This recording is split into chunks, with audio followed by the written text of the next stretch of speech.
that Grenada is in shambles, that this government is not performing, and that the economy is doing so bad, etc. That, Mr. Speaker, is furthest from the truth. And I can't understand how people believe or will give the notion that there are broken promises. In 2.5 years, Mr. Speaker, promises made and promises kept. For example, pension payments. Promise made, promise kept. Bi-monthly salary payments. It's a promise that were made and a promise kept, Mr. Speaker. The great mathematician, the father of the house as they dub him nowadays, Mr. Speaker, through you, said that it's impossible, it cannot be done. But Mr. Speaker, the new sheriff in town, the Bright Mitchell, has implemented something that the great mathematician said that is impossible to do. Promise made, promise kept. Free tuition payment, Mr. Speaker, not just for a selected few in terms of what used to happen in the past. It's a promise that was made, and we kept that promise, Mr. Speaker. Mr. Speaker, pay and grade issue. This budget has addressed it. It's a long-standing matter, Mr. Speaker, that the police, men and women, has been clamoring for many years. A promise that was made, and we kept that promise. Take in mind, Mr. Speaker, that it's only 2.5 years. The regularization of public workers, Mr. Speaker, over 1,700 workers by December will be regularized. Promise made and promise being kept. Where are the broken promises? You were there for 20-odd years. Some of these things could not have been achieved. In 2.5 years, Mr. Speaker, you are seeing us demonstrating that we care about the people and we care about what we say because we are implementing what we say we would do. New schools, new police headquarters, upgrade police stations, etc., Mr. Speaker. Promises made, promises kept. And I heard the talk about health care. No, I agree, health care is not just about a building. And the Minister of Health spoke about it, and of course we'll deliberate about it more. But we must address the healthcare issue in Grenada. And one of the many steps that we have taken is to start the launch of Project Polaris. And the Minister of Finance spoke about the groundbreaking activity, if you want to put it that way, that will take place sometime this year. A new hospital, among other things, are coming as we address the healthcare issue in our country. Promise made and promise kept. It's work in the pipeline, but Mr. Speaker, we will get there. All of this in 2.5 years. Just imagine what we will be able to do in 25 years and more. Mr. Speaker, through you, I would like to address some concerns, if you want to put it that way, that were made by my good friend, the leader of His Majesty's opposition. And let me pause, Mr. Speaker, to commend and to congratulate Member Emlyn Pay on her ascension as the leader of opposition, Mr. Speaker. One, the member stated that concessions and support has ended in Karaku and Pitimatnik. Mr. Speaker, I want the world to know that this is not so. If people are interested in concessions as it relates to the response to burial, rebuilding material, etc., including the removal of VAT on building materials, etc., There's a process. You go through the burial secretariat that is led by Mr. Devon Baker in the Ministry of Carriacou and Piti Martinique. You apply for the concession, and the concessions will be waived or granted in this case. So the notion that is given to the public that it has stopped, that is not the case, and I want to set the record straight here today, Mr. Speaker. In addition to that, Mr. Speaker, let me also put on record, because I heard the talk that farmers and fishers not given support, and there was a meeting and people stormed out of the meeting and black tank, etc., etc. I'll address it later down, but I think it's important to just highlight it. 179 fishermen applied for support for their boats which were damaged. Out of that 179, Mr. Speaker, 132 of those boat owners, those fishermen, receive support. And the support here, Mr. Speaker, means that whatever damage that was done, whatever damage that was caused, or the cost of the damage due to burial, the government committed and has paid half of the cost. So in some cases, for example, if the damage was $100,000, the government of Grenada transferred 50% or $50,000 to the boat owner or to the fisherman, so that we could assist them in the repairs to their boats, Mr. Speaker. And out of the 179 fishermen that applied, 132 received support, leaving 47 who has not been paid, who has not been given the assistance. And my good friend, the Minister of Agriculture, has guaranteed me and the team and fishermen in Carriacou that the support is on the way. 118 farmers were also assisted, given income support, Mr. Speaker. And the issue as it relates to black tank, Mr. Speaker, 500 black tanks were distributed to farmers in Carriacou and Piti Martinique. Yes, there might have been one or two that might have been left out, but that does not say they would not be assisted. And we would work on it. So I'll be working closely with my good friend, who seems to have more information than me, to get the names of the farmers and provide the necessary assistance, because in the end of the day, we're in this to support and to represent people. So I thank you for raising those concerns, my dear friend, and we'll work together. Mr. Speaker, to the gist of my presentation, pre-hurricane burial and budget implementation, work on the Windward Fish Center, Mr. Speaker. A fish center, Mr. Speaker, that we demolished because of the deplorable condition it was in. And our commitment, Mr. Speaker, to provide a quality center for the fishermen of Windward and surrounding area, Mr. Speaker, is now 98% completed, Mr. Speaker. And we are committed in ensuring that we open the facility, hopefully, sometime in April. So PS Spirit and team is on standby, noting the date that I have given. But the intention is by April of this month, the fishermen of the northern side of Carriacou, Windward and surrounding areas, will have a new fish center, Mr. Speaker, top of the line, state of the art fishing center. And I'm proud about that. And the jetty facility would also be built to accommodate the fisher folk, Mr. Speaker. Mr. Speaker, boat building initiative in Carriacou, as you might be aware of, Mr. Speaker, we budgeted some funds to assist in the reviving of boat building in Carriacou and Piti Martinique.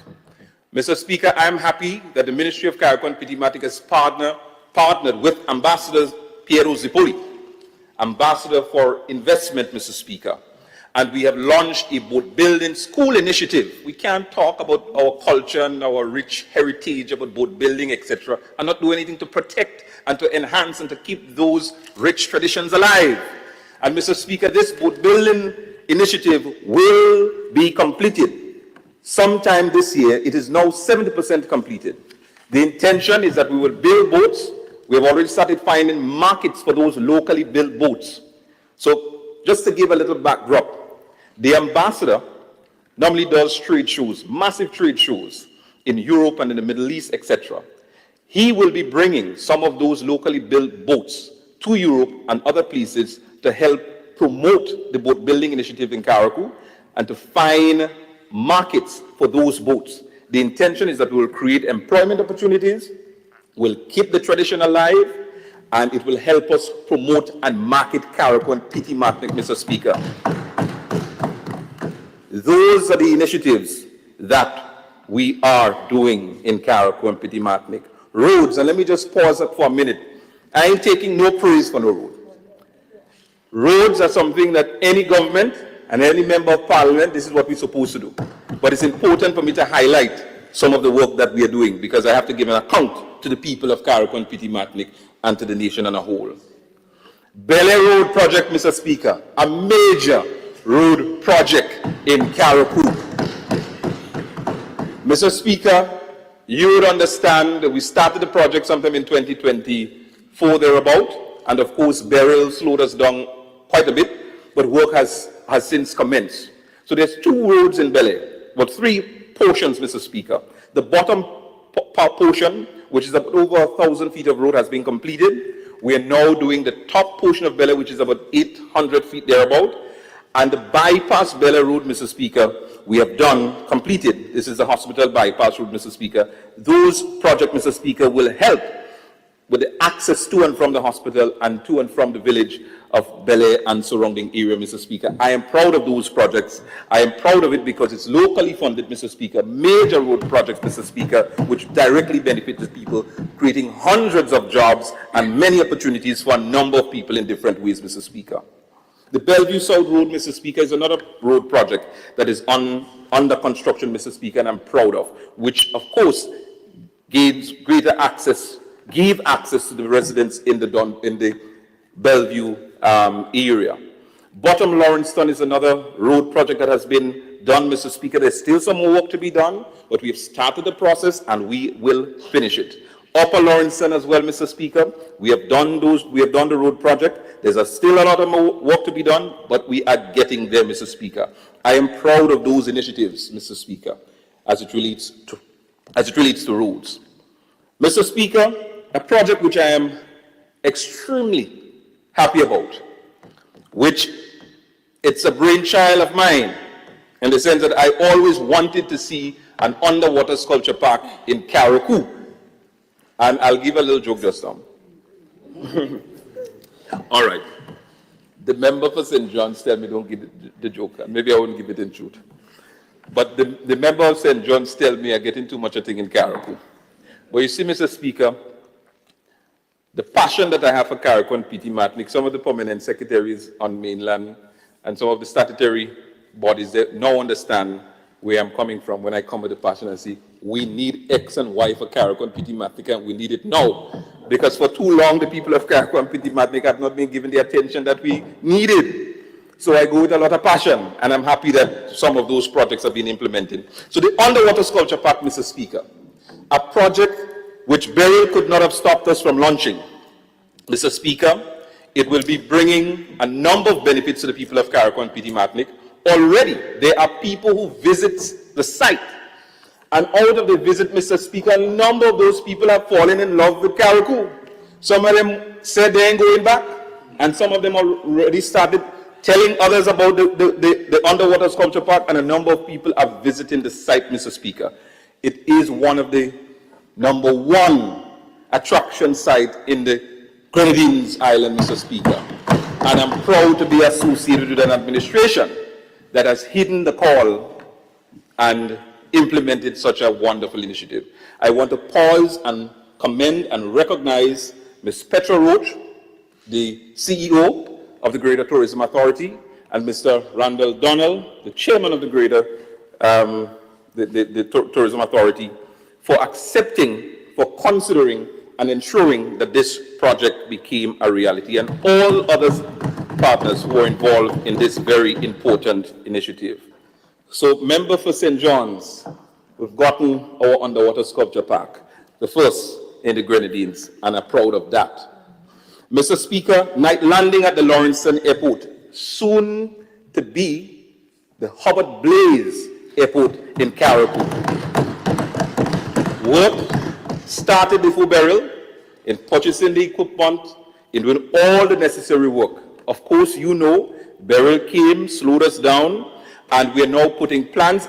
Plans have already been put in place to start back the installation of those very expensive equipment on the runway and in other parts of Carriacou to accommodate night landing in Carriacou. So by the end of the year, Mr. Speaker, aircrafts will be able to land in Carriacou for the very first time in a big way. So I'm proud again, Mr. Speaker, as we do these initiatives, we are doing these initiatives taking into consideration the future of Carriacou and Petit Martinique. You see, the actions we are taking, Mr. Speaker, is not for the now. The actions we are taking is for the future, as we accelerate, as we lift Carriacou and Petit Martinique higher, Mr. Speaker. Mr. Speaker, the refurbishment of the Paradise bathroom facility, project before burial. Of course, Paradise Beach, as you all know, is a renowned beach, one of the best beaches in the world, the best beach in Grenada. But I won't debate, we're not in a debate now talking about the best beach, because I know the member for South St. George will say Grand Dance is the best, and knowing the member for St. John, she may say one of the beach in St. John's is the best. But what I do know is that Paradise Beach is the better of the best. Mr. Speaker, so upgrades to the washroom facility, Mr. Speaker, has been done. A lifeguard tower, Mr. Speaker, has also been erected. Of course, Mr. Speaker, with the passage of burial, that too was disappeared. I don't think we even see a trace of the lifeguard tower. But I will talk about an initiative that we intend to do, which will ensure that we rebuild a lifeguard tower and other things on Paradise Beach to really and truly represent what we see in terms of it being the best beach in Grenada and in the world, Mr. Speaker. Mr. Speaker, motorbikes were given to the police in Carriacou and Petit Martinique before burial, an initiative by the Ministry of Carriacou and Petit Martinique. And you know, we are serious about the safety of the people, the residents of Carriacou and Petit Martinique. And of course, the police means a lot to us. And they assist us in keeping Carriacou and Petit Martinique safe. So whatever tools that we can give them to enhance safety on our islands, Mr. Speaker, to strengthen law enforcement, we will do so. So I'm happy about that initiative. The Kako Power Station Road was something, another project that was done. The Leicester Solution Drain project was done, Mr. Speaker. And the Mount Pleasant Road, Mr. Speaker, all of those are part and parcel of what we have achieved, Mr. Speaker, in the first half of 2024. All of those projects that I talk about, that's the first half of 2024. I want you to understand, the project that I just mentioned, and it's not all, I just give you a synopsis of how busy the Ministry of Carriacou and Petit Martinique has been with the hard-working and dedicated staff the ministry has been, Mr. Speaker. But, Mr. Speaker, burial then struck, leaving a trail of devastation behind. 98% of housing destroyed. Mr. Speaker, from our educational facility, I don't think there were any educational facility that was spared apart from Bogus Pre-Primary. Teacher Ems? Our hospital, the roof went. Our police station, government buildings, our solar panels in Limle, which should have been able to withstand Category 4, 5 hurricanes, Mr. Speaker, that too was impacted. Our airport, Mr. Speaker, was roofless. Our port, Mr. Speaker, and I could go on, leaving a trail of destruction. Debris piled up all over Carriacou and Petit Martinique. Mr. Speaker, one person, after flying over Carriacou hours after burial, said Carrick could look like a dump site with the level of debris all over, Mr. Speaker. Mr. Speaker, 9 months later, 9 months later, where are we? Repairs are being done on the Mount Pleasant Government School. In some instances, it's completed. Leicester RC School repairs have been completed. P.T. Matnick RC School repairs have been completed, both to the primary and the pre-primary. Hillsborough Government School, primary and pre-primary work is done. Bishop's College, Mr. Speaker, work has been completed. Hillsborough Secondary School, Mr. Speaker, work has been completed. And some people have the guts to say nothing has been done in Carrick on P.T. Matnick. You could highlight every bad thing, but you can't highlight the positives. And I want to say, Mr. Speaker, that a lot of us thought school would not have resumed after burial. Some people thought we had to resume school this year. In 2 months' time, Mr. Speaker, after the passage of a Category 4, it came down in a Category 5, all schools were in operation. Repairs have been completed and in some cases on the way. And I'm happy to announce here too, Mr. Speaker, that the Dover Government School work will commence this year to rebuild a new, modern Dover Government School. Isn't that progress? Isn't that boots on the ground leadership? That is leadership. In 9 months, some of the countries that have resources galore can't perform like we have, Mr. Speaker. And this is a true testament of the leadership of Honorable Dickon Mitchell and the Cabinet of Grenada, Mr. Speaker. Mr. Speaker, while on education, I must highlight the support that was given to the students of Carrick on P.T. Matnick from TAMCC. Monthly stipend has been given to the students. Because, of course, you know, TAMCC building in Carrick was destroyed, so the students had to be relocated in Carrick to continue their education. Monthly stipend has been provided to the students, Mr. Speaker. A one-off $3,000 payment was made initially, and thereafter, every month, $2,000 to assist them with accommodation, food, etc., Mr. Speaker. And we've also provided each student with a laptop. Testament, Mr. Speaker, that we are concerned about the people of Carrick on P.T. Matnick and the education of our students. But don't forget that, Mr. Speaker. All of the students who have applied to university, especially the University of the West Indies, Mr. Speaker, you know what the Cabinet has done? The Cabinet has given each and every one of them 100% scholarship, Mr. Speaker. Testament that we are a caring government and we are concerned about the future generations of the people of Carrick on P.T. Matnick, Mr. Speaker. The free breakfast program, and where's the Minister for Education? He's not here. The free breakfast program and lunch, Mr. Speaker, in the immediate aftermath of Hurricane Beryl for the students of Carrick on P.T. Matnick went extremely well, and I wish we could continue the program because it was a success and it assisted a number of families in Carrick and P.T. Matnick. So I must give commendation to the Cabinet for making such a bold decision to ensure that our students were not left hungry. Mr. Speaker, health facilities. The Minister for Health is here. I must commend him. Mr. Speaker, I want you to understand, our hospital was basically non-functional after burial. The roof gone, water, equipment spoiled, couldn't function. Mr. Speaker, today, and before going there, thanks to Samaritan Purse and other organizations that came in the immediate aftermath to assist us with the medical crisis that we were experiencing in Carrick on P.T. Matnick.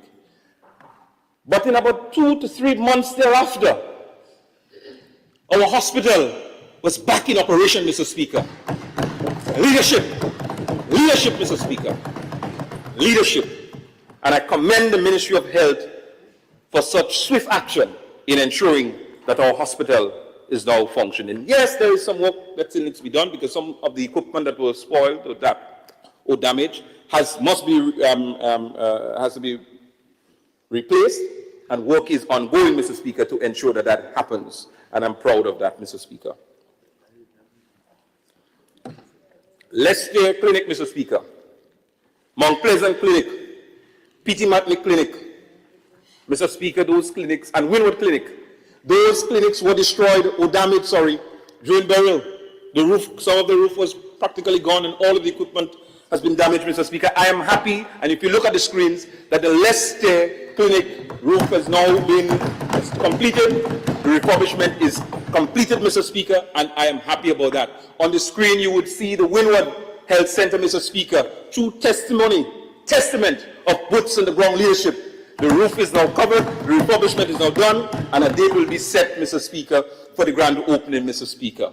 Work will commence on the P.T. Matnick Clinic sometime later on this month, and of course a new date or date will be given for the work to commence on Mount Pleasant Clinic, Mr. Speaker. Mr. Speaker, we are committed in delivering services to the people of Carriacou and P.T. Matnick, not just by our words, but through our action, Mr. Speaker. Action! Action speak louder, way louder than words, Mr. Speaker. Mr. Speaker, the police station, roofless, equipment spoiled, the courthouse, etc. I'm happy, Mr. Speaker, and I want to pause to thank the Guyanese Defense Force for their swift action, Mr. Speaker. President Ali and his team must be commended. And I must also thank the hard-working policemen and women in particular, Mr. Speaker. I want to thank two officers,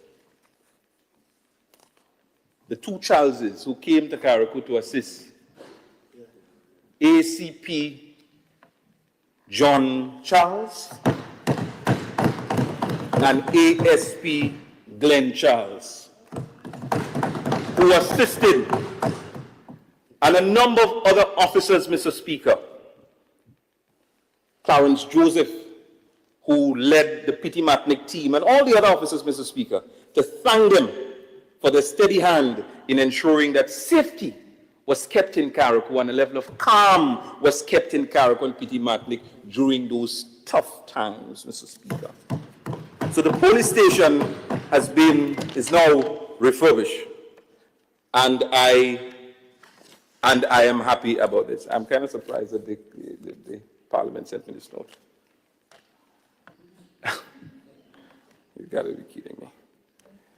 So, the resource center, Mr. Speaker, the resource center, which was impacted by burial, is now in operation, Mr. Speaker. As a matter of fact, that is the area that the Ministry of Carriacou and P.T. Matnick is temporary in. Look at this. And I'm grateful for the work that has been done, again, through testimony of the leadership that's in Carriacou and P.T. Matnick. The Hillsborough Fish Center, Mr. Speaker, fish market, was damaged. I'm happy to report that the fish market is now back in operation, Mr. Speaker. Let me turn now, Mr. Speaker, to housing in Carriacou and P.T. Matnick. I'm putting on record once again my sincere gratitude to the people of Trinidad and Tobago through the Hands That Serve organization for donating 27 prefab homes to the people of Carriacou, Mr. Speaker.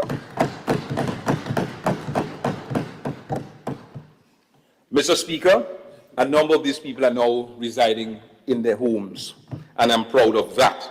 Those homes, Mr. Speaker, came fully furnished. So these recipients have much to worry about. 24 homes, Mr. Speaker, has been, either it's under construction or has been delivered by the Division of Social Development, led by Ms. Nadina Williams, to the people of Carriacou and P.T. Matnick, Mr. Speaker.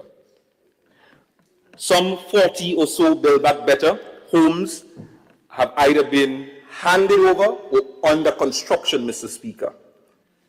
Mr. Speaker, some of those Build Back Better homes will be delivered to some of these recipients on Wednesday coming of this week.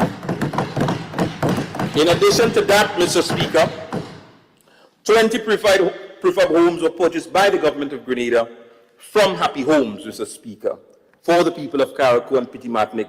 It means, Mr. Speaker, some 110 homes are either under construction or has been delivered to the people of Carriacou and Petit Martinique in under 9 months after a devastating hurricane. I want you to understand this. This is 9 months of a devastating hurricane, Mr. Speaker.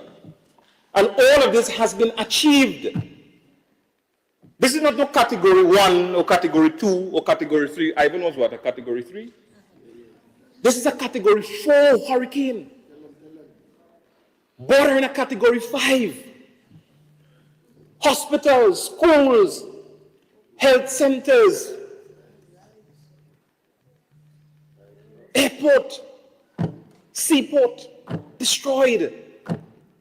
And most of which are now back up and running. It's functional, Mr. Speaker.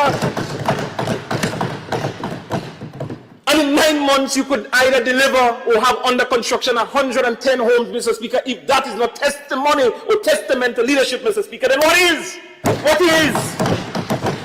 Yes, I agree, more can be done and should be done, Mr. Speaker. But we have to also understand what we are dealing with. There's a shortage of building materials, not just in Grenada, but in the Caribbean. There's a shortage of labor, meaning everybody working. Who ain't working, ain't want to work. So shortage of materials, shortage of labor. And instead of the opposition coming up with a plan or suggestions, you're just attacking. No houses, with the houses. You can't be serious. If you are serious and genuine about the people of Carriacou and Petit Martinique, you could have come up with solutions. Come, let's sit and let's talk. Let's work together in the great interest for and on behalf of the people of Carriacou and Petit Martinique. But you know what? The people of Carriacou and Petit Martinique watching, you know. They know who genuine and who not genuine. And we're waiting to send a loud and strong message very soon. If you think the message was loud in Beauséjour, you wait very soon and you would see.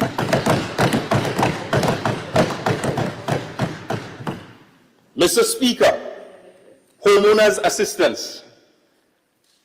Some 200 homeowners were assisted with roofing material, Mr. Speaker. Support.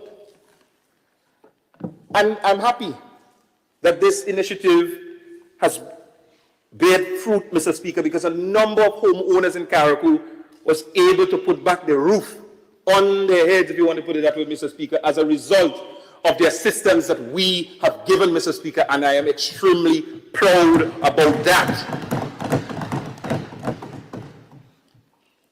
Totaling somewhere in the region of $30 million, Mr. Speaker. This is clear testimony that in addition to the 110 homes or so that we have under construction or delivered, we are also assisting residents with support to put back their roof through material assistance, Mr. Speaker. I spoke about the support to farmers and fishermen, but we gave them financial aid, Mr. Speaker. Some fishermen got boat engine, farmers got water tank, farmers got fencing materials, farmers got feed, Mr. Speaker. Mr. Speaker, the farmers and fishermen in Carriacou did very well. And we are committed even more to do even greater things for them in 2025 and beyond. Understand, it's a process. Everybody won't get right away. It's a process, but we are working the greater interest for all the people of Carriacou and Petit Martinique, Mr. Speaker. Hurricane cleanup, Mr. Speaker, the debris cleanup, 98% of Carriacou is now cleaned up, Mr. Speaker. Oh, how I thank my good friend from St. John's who went into immediate action with her team at Solid Waste Management Authority. They accuse her of traveling this and traveling. Well, it's because of all the traveling, Mr. Speaker, We were able to make the connection to clean up Carrick and Pitty-Matic in short order. And I thank her. And she would report more in terms of her ministry and what they were able to do. But, Mr. Speaker, it's not just the land space in Carrick that's cleaned up, but the marine space as well, Mr. Speaker, because there was a number of boats, yachts, that were impacted as a result of burial. So, Minister James, you and your team from the Greater Solid Waste Management Authority must be commended for a job well done.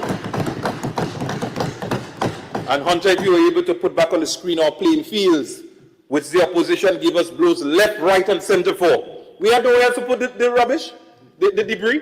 It's not garbage, it's hurricane debris.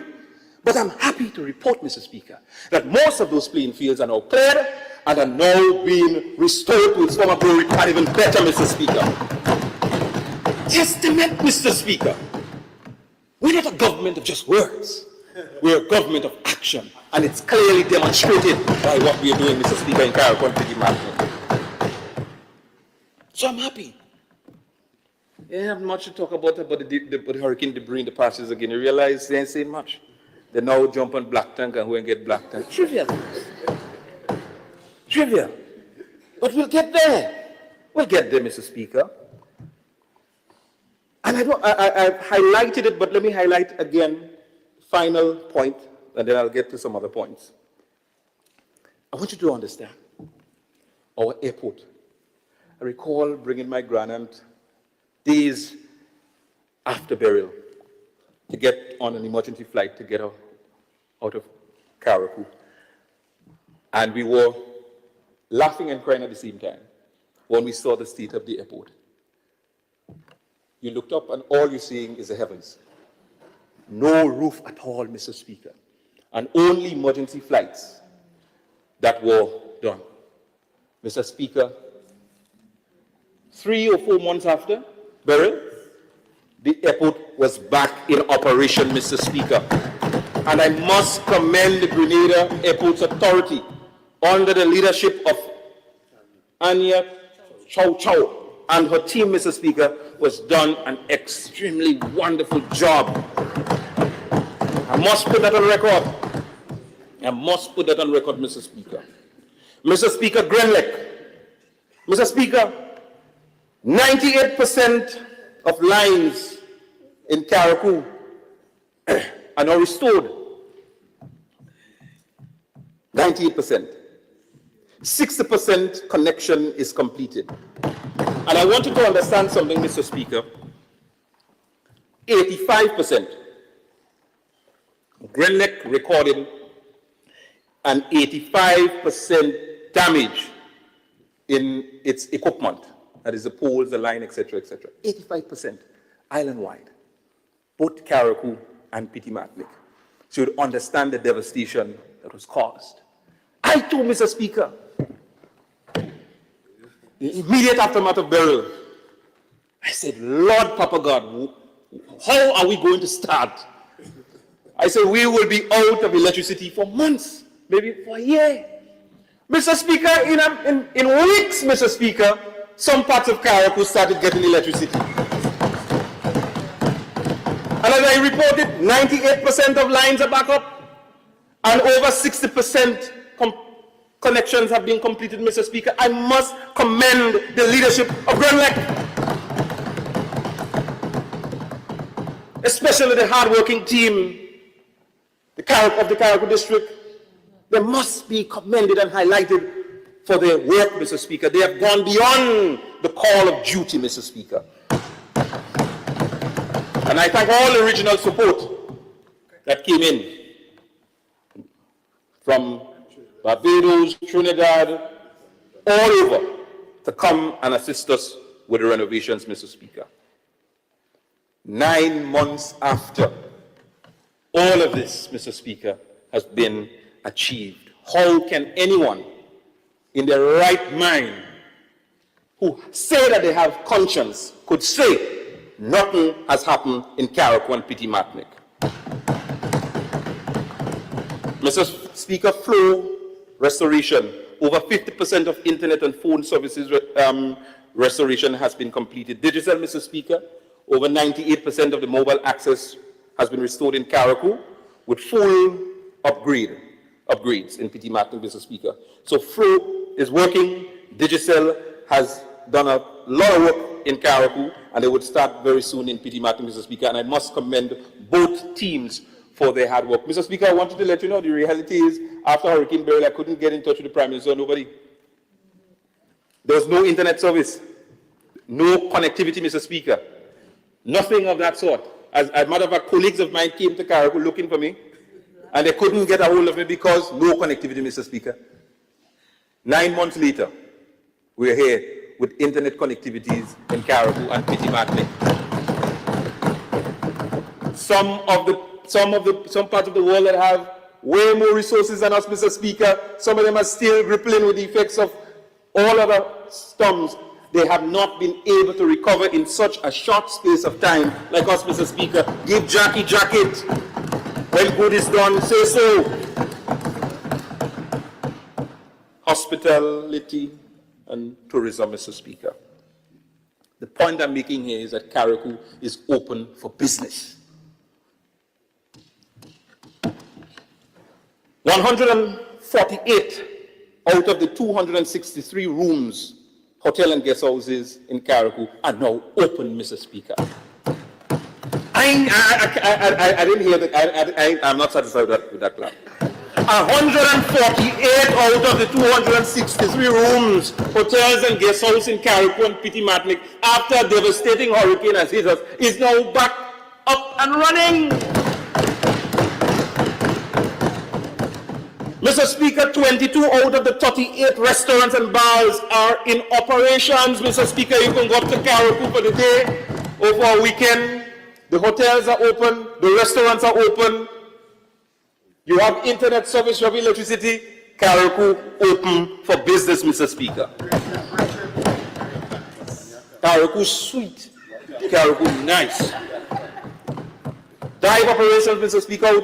1 out of the 3 dive operations, Mr. Speaker, has resumed its service. So if you want to go diving in Karakou, diving with the turtles, diving and looking at the underwater sculpture park, Mr. Speaker, we have a dive operation team that is operating, Mr. Speaker. The water taxi operators, Mr. Speaker, and tour operators, Mr. Speaker, 5 out of the 6 are back in business, Mr. Speaker. It means that Karakou and Petit Martinique is open for business, Mr. Speaker. 9 months must be recorded, Mr. Speaker. 9 months after a devastating hurricane, Karakou and Petit Martinique is now reopened for business, Mr. Speaker. Testimony, testament to leadership, sound the leadership, Mr. Speaker. The boy with the one subject, the little boy, the Pampas children. 9 months. 9 months.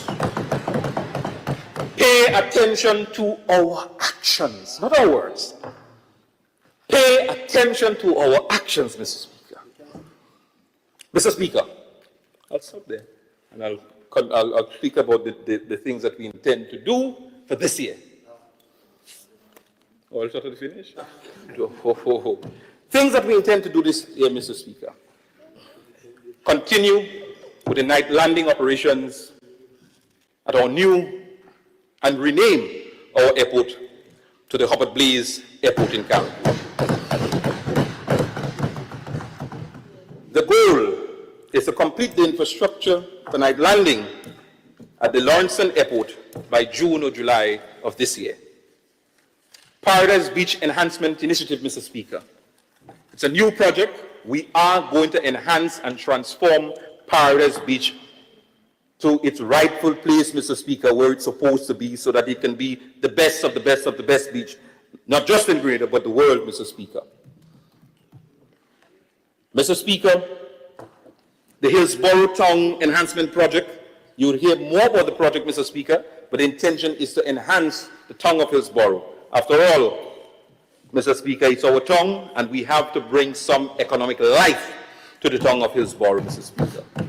We talk a lot about our culture and our heritage and how we must protect our heritage and our culture, etc.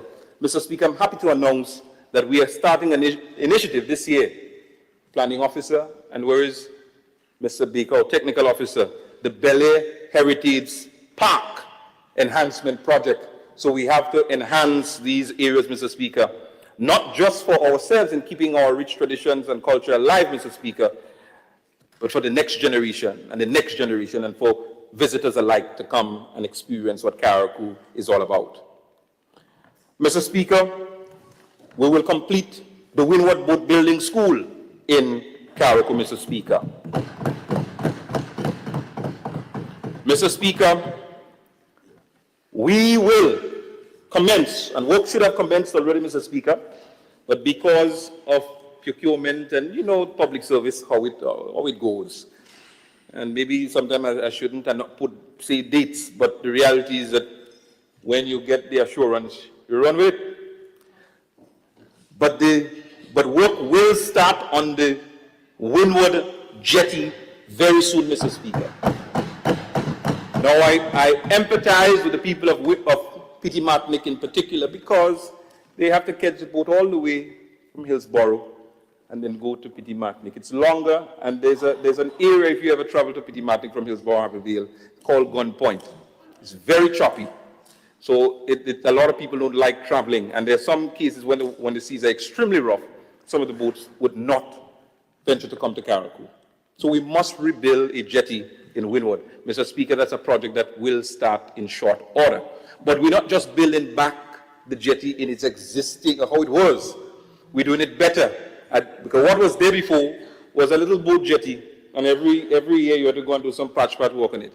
What we're doing is building a brand new state-of-the-art drive-on jetty, so that the people of Petty Martinique and Windward and surrounding areas will be able to benefit from that. I was reading the Hansard of Parliament, and I saw a comment that my good friend, former Member of Parliament, who is in his truth now, Mr. Speaker, through you have the name, was saying this, sometime in 2013 thereabout, if I'm not mistaken, was talking about the state of the Windward Jetty and how embarrassed he was about it. I'm happy that many years later, we are now addressing it, but for good now, because it's not just a wooden jetty, but it's a concrete jetty that we are doing, Mr. Speaker. I am proud and happy to be associated with that. Mr. Speaker, government farms restoration, the Limley farm, Mr. Speaker, the Minister for Agriculture talked about the goats and the sheep and the pigs that are in Grenada. Some of those are for Carriacou. So they will be coming to Limley, Mr. Speaker, for the farmers of Carriacou and Petty Martinique. Mr. Speaker, work is now being done to restore the operations at Limley Farm. Work will commence on restoring, or work has started on restoring the Bel Air Nursery and other areas, other government farms in Carriacou and Petty Martinique. But I must, highlight that the intention is to get some greenhouses and some hydroponic systems and introduce new crops in Bel Air, Mr. Speaker. This initiative will take place this year. And our Senior Agriculture Officer, Benson Patrice, and Mr. Lawrence will be working closely with the team to ensure that these initiatives do happen in a timely manner by introducing some new species and making the Bel Air operation a state-of-the-art operations. Assisting with what we're doing to make agriculture, or give agriculture the prominence that it's supposed to have, Mr. Speaker. Mr. Speaker, I must talk about local government. The draft is now in its final stage, I'm happy to announce. In its final stage. Thank you, Mr. Speaker, to let me know it's only 10 more minutes I have, but I'll be grateful for more in the event that I have to see more. Local government, Mr. Speaker, will be introduced in Carriacou very soon.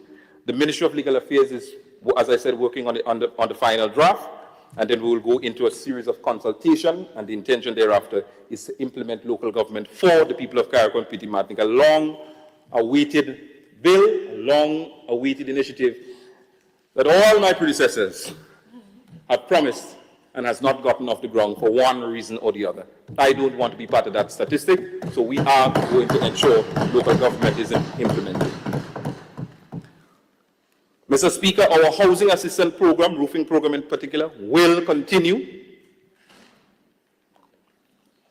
Our housing and roofing assistance program will continue.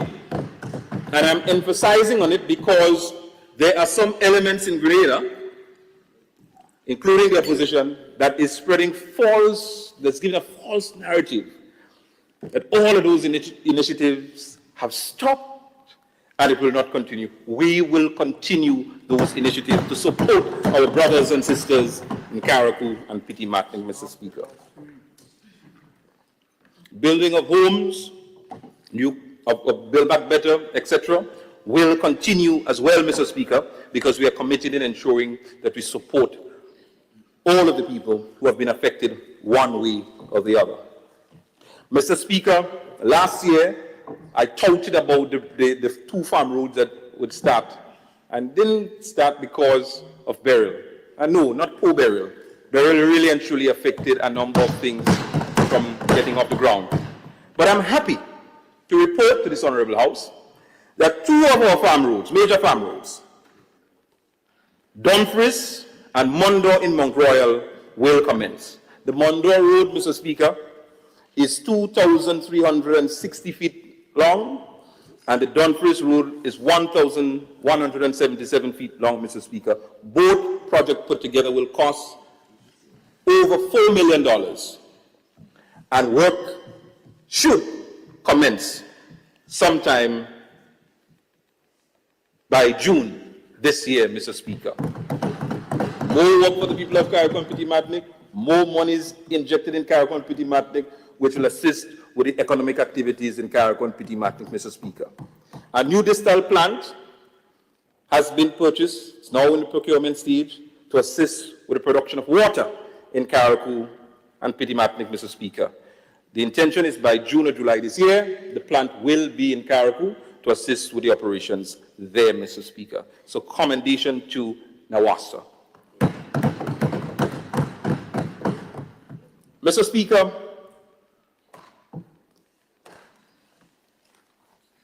I highlighted that we have a new permanent secretary in the Ministry of Carriacou and Petit Martinique Affairs, Mr.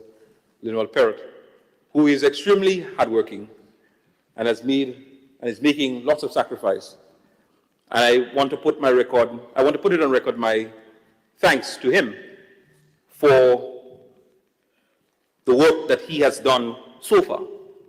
But it would be remiss of me, Mr. Speaker, I'm not seeing P.S. Williams in the audience, like I saw him earlier on, but I didn't see him again. It would be remiss of me if I did not highlight and put on record my sincere thanks to P.S. Williams for assisting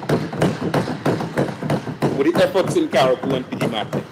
I spoke about the number of things we were able to do in such a short space of time, Mr. Speaker. Most of it, Mr. Speaker, is testament to his vibrancy and commitment, not only to the transformational agenda, but to the people of Carriacou and Petit Martinique, Mr. Speaker. I must echo those sentiments in this honourable House, Mr. Speaker. And, Mr. Speaker, to the workers, the employees of the Ministry of Carriacou and Petit Martinique Affairs. Reality is, Mr. Speaker, all of the initiatives which I talked about, all of them, could not have been achieved without their hard work and sacrifices, Mr. Speaker. Some of them are homeless, roofless. Some of them were affected directly, Mr. Speaker, and they have not gotten a rest since burial. They've been working on behalf of the people of Carriacou and Petit Martinique ever since. And I must commend each and every one of them for their dedication, their hard work, and their sacrifices. Without you, I would not have been here boasting about all the initiatives that we have done. So thank you very much. To the parliamentary team, thank you for keeping me steady and being that liaison between the ministry government and the constituents. I think we've done an excellent job, in spite of burial, to still connect with constituents, to get information to them, and to get the support that they need. So Mr. Terence Logan, my office manager, and the entire team, thank you very much. Also, Mr. Speaker, I want to commend and thank my personal assistant. A new kid on the block just came about, but a lot of work we have achieved, and I want to thank you very much. And my new advisor, Mr. Speaker, Mr. Logan, I want to thank him, Mr. Speaker, for making my workload a little bit lighter. So thank you for all the work that all of you have been doing. Mr. Speaker, it would be remiss of me if I didn't mention some new faces within the Ministry of Carrick and Petit Martinique and their role, like Mrs. Emma Williams, who is our new area education officer, who is doing a phenomenal job in education in Carrick and Petit Martinique. So thank you very much, Teacher Emma, for the sacrifice that you have been making.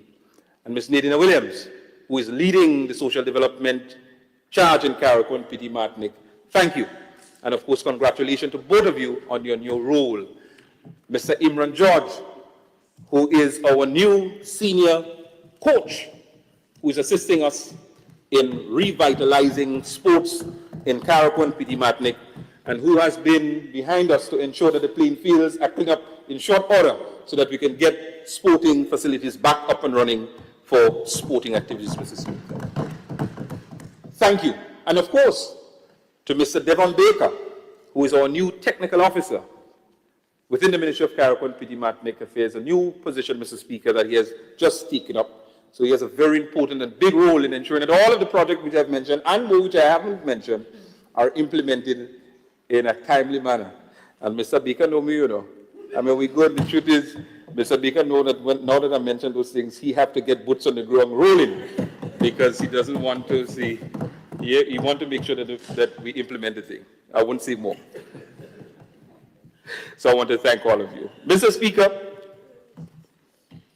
all of this, as I've mentioned before, has been achieved in record-breaking time, Mr. Speaker. Record-breaking time. Now I understand that we would all like to see more happen in such a short space of time. Even I sometimes, and sometimes the PS have to remind the minister, you have to understand it's 7 months, it's 6 months, it's 9 months. Sometimes I forget.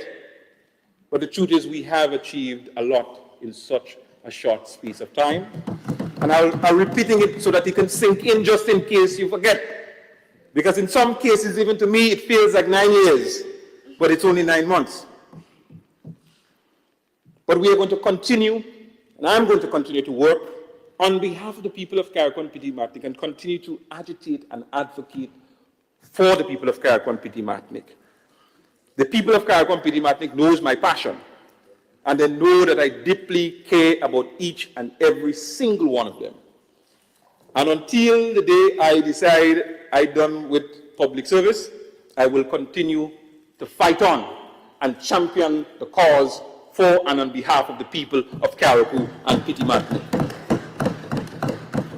So we are committed to rebuilding Carrick and Petit Martinique in the shortest possible time frame ever, and the process has started, Mr. Speaker, and I'm grateful for that. I want to thank my cabinet colleagues, Mr. Speaker, for their leadership in the various ministries. Thank you.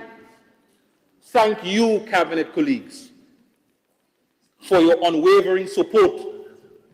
Thank you, Minister for Mobilization and Implementation, who has been a driving force in the rebuilding efforts in Carrick and Petit Martinique, in particular with the Build Back Better.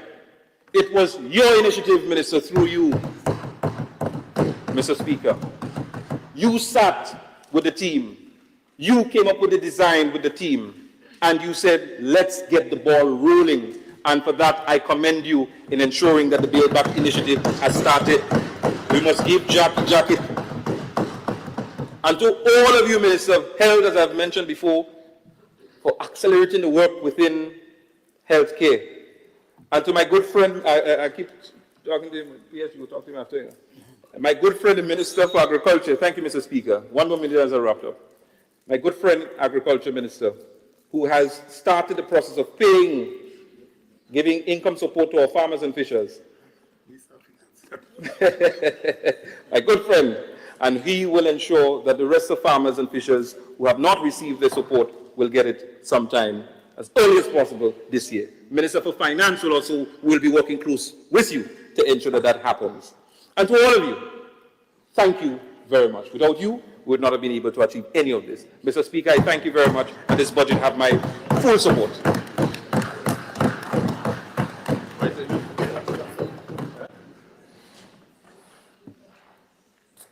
Thank you to the Honourable MP for Carriacou and P.D. Martinic.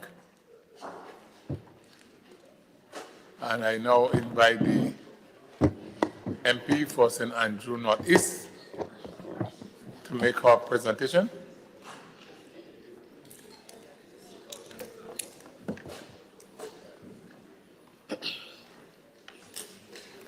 Thank you, Mr. Speaker. Mr. Speaker, before I begin, let me just say that I spy a spy, and it reminds me of the invasion of privacy investigation that you have not yet updated the House on. Mr. Speaker, I rise today on behalf of the wonderful people of St. Andrew Northeast and that of all the working class people of Grenada who have been battered by rising inflation, a touted economic growth from which many have not felt the effect, and a general economic climate which has hope in short supply. But before I go any further, Mr. Speaker, I must address the statements made by the Honourable Member for St. Andrew Southwest in attempting to manipulate the numbers and mislead the people of this country. He proudly stood before this House, boasting of a current account surplus, yet conveniently ignoring the fact that we are running an over-budget deficit. Let me break it down, Mr. Speaker. A current account surplus means nothing.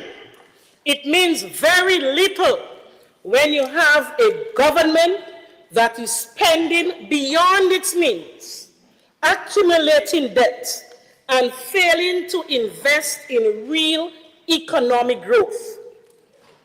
What the member did, Mr. Speaker, was cherry-picking figures to paint a false picture of our economic stability, while the reality is the country's finances are in a dangerous state.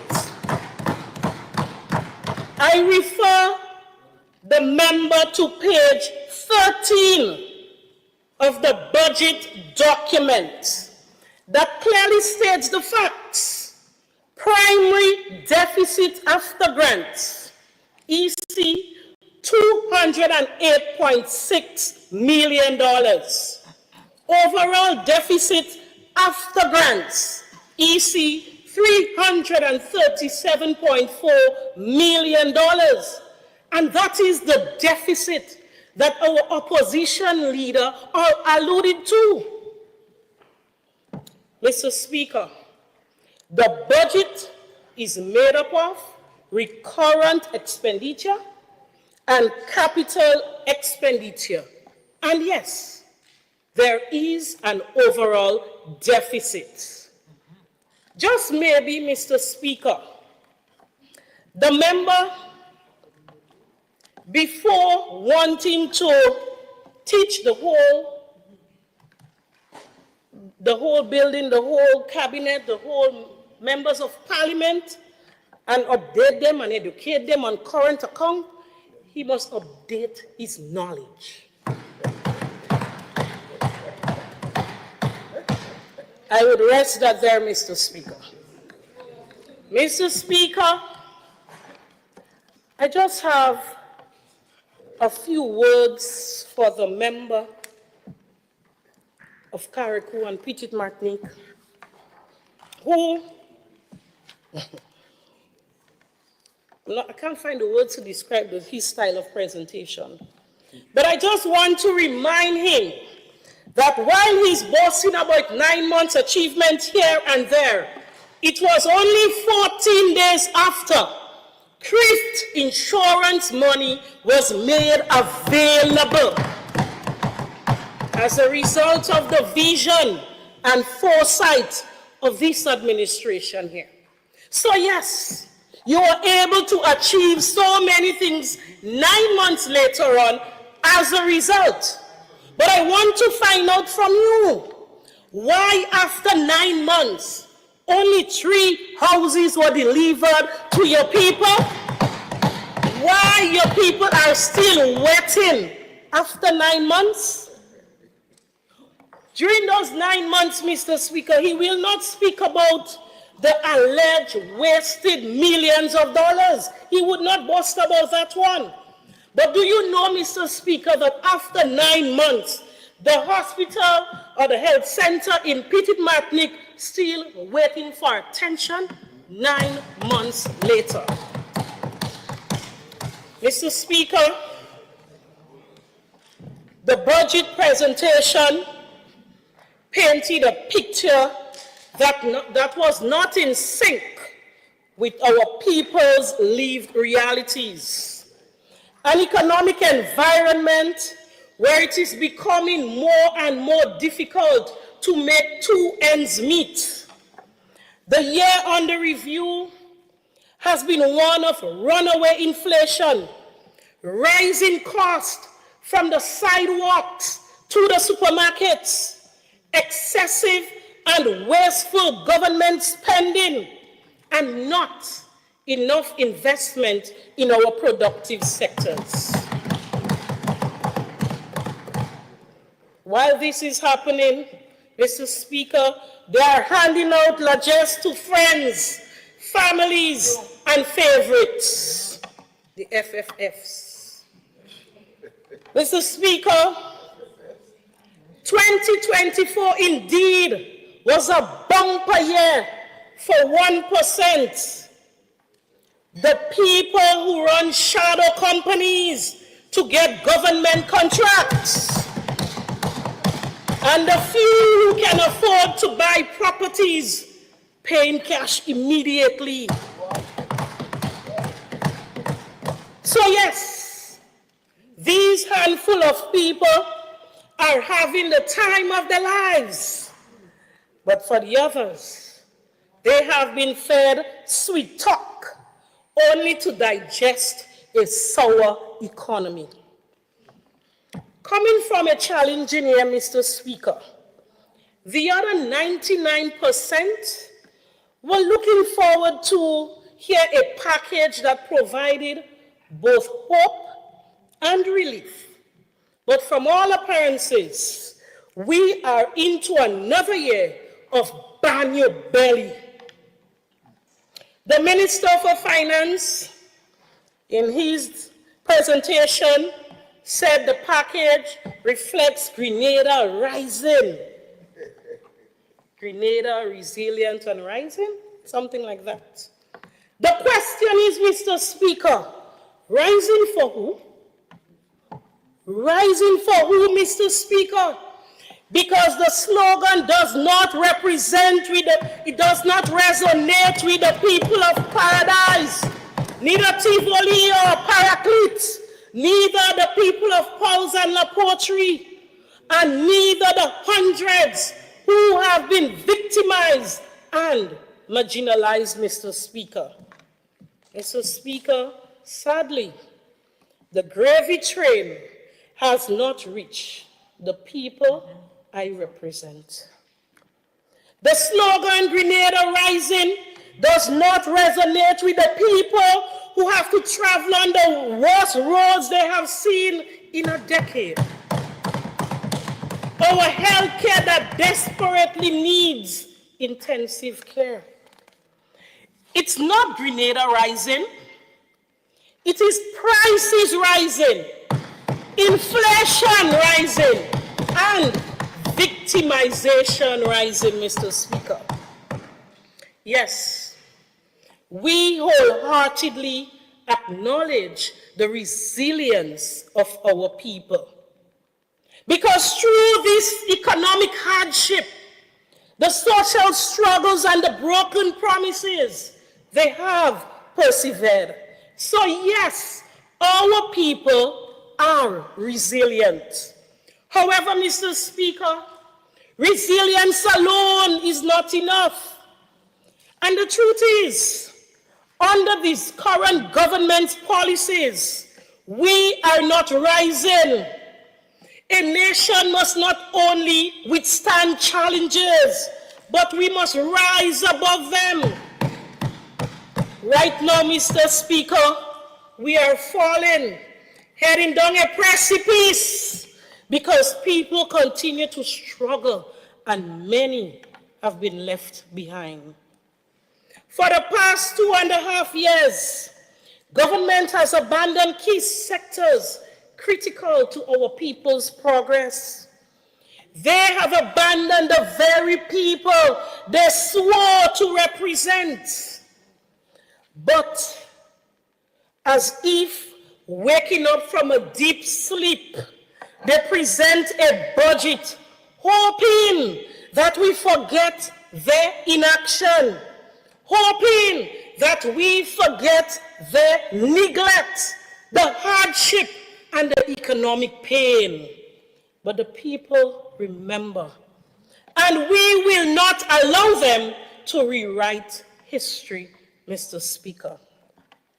Mr. Speaker, this budget is not a roadmap for prosperity. It's an attempt to cover up failure. It's an admission by this government that for the past 2.5 years, I think it's more, I'm just saying half, but it's almost 3 years. This government did very little to address the real struggles of our people. And now they believe, well, they want us to believe, they expect us to believe, Mr. Speaker, that it will all be fixed with one budget document, one budget speech, and the AI hospital. Mr. Speaker, our people know better. Today, Mr. Speaker, I will speak on a few areas this government has ignored and mismanaged, focusing my attention on youth development and sports, housing, social development, and education. These are not just sectors of an economy. They are the very pillars for which a strong, thriving nation is built. And yet, under this administration, these pillars have crumbled due to poor planning, misplaced priorities, and a failure to listen to the needs of the people. We are not here just to criticize, Mr. Speaker. We are here to stand up for those whose voices have been silenced by the economic hardship and the fear of victimization. We are here to hold this government accountable, and we are here to demand that the resilience of our people must be matched with policies that truly allows them to rise. Mr. Speaker,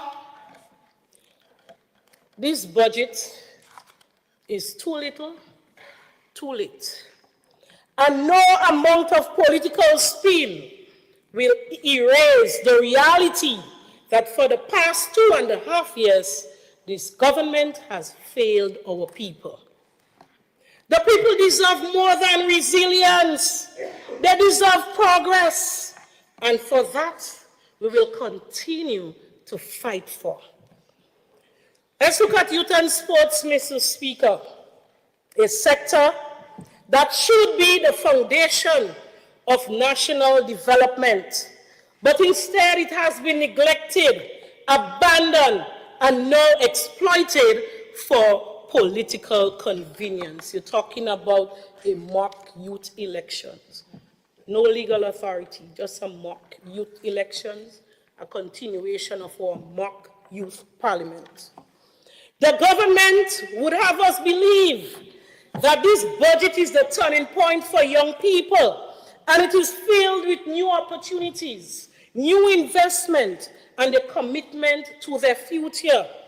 But let us not be fooled by flashy figures, because for the past 2.5 years, this current administration has done nothing or very little to invest in youth development.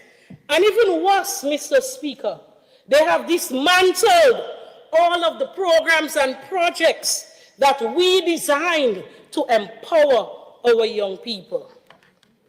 Let's look at the facts, Mr. Speaker. Under our administration, there were many well-established programs which provided training, mentorship, and employment opportunities for our young people. We can speak about the New Imani program, Empower, Project Fly, Youth Biz, just to name a few. These programs were making a difference. They were creating jobs. They were equipping our young people with skills that they needed in order to succeed. Yes, some of them had challenges, and there will always be challenges in any program. However, these programs benefited thousands of young people. Today, you can look for them all over in the various sectors. There are teachers, there are bankers, there are police officers. Some of them are entrepreneurs, Mr. Speaker. But what did the government do? They shut down the programs, no real alternatives, not even an explanation, just abandonment, Mr. Speaker. As a result, youth unemployment has skyrocketed. And I remember the Minister for Finance quoted the national unemployment figures. He never quoted the youth unemployment figures, conveniently so, Mr. Speaker. Our young people are frustrated, demoralized, and they are struggling to find opportunities in a country that should be investing in them.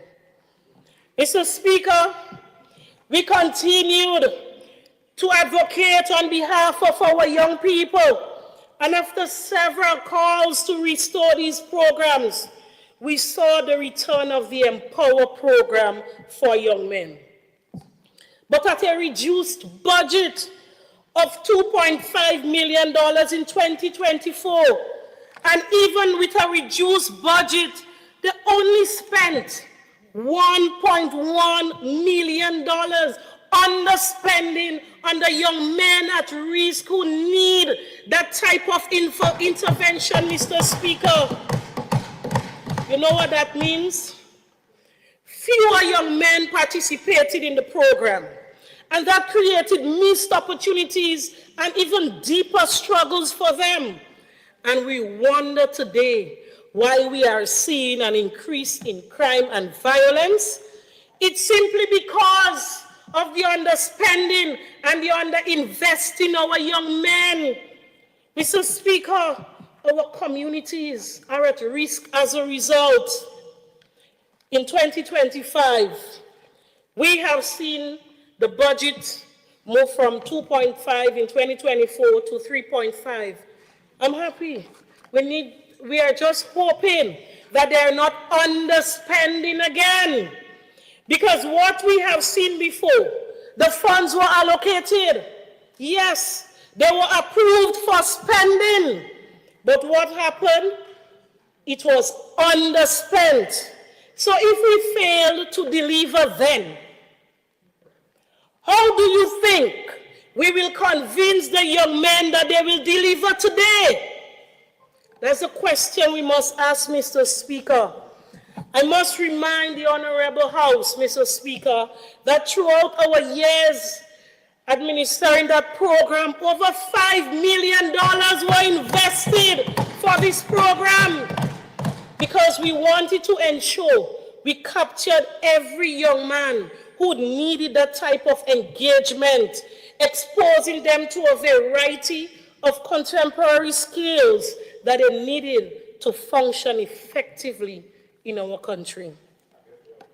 Mr. Speaker, 2 years, not one new person was taken into the new Imani program. 2 years, thousands of young people graduated from school, and there were little to no opportunities to enhance themselves. After 2 years, we heard almost 3 years, but let me leave it 2.5, 3 years. They know the facts. After almost 3 years, Mr. Speaker, the program is thrown out the door. Yes, we did not see. I went through the budget, up, down, front, center, side. I've been looking. Not one mention of the new Imani program. So it is now thrown out the door, Mr. Speaker.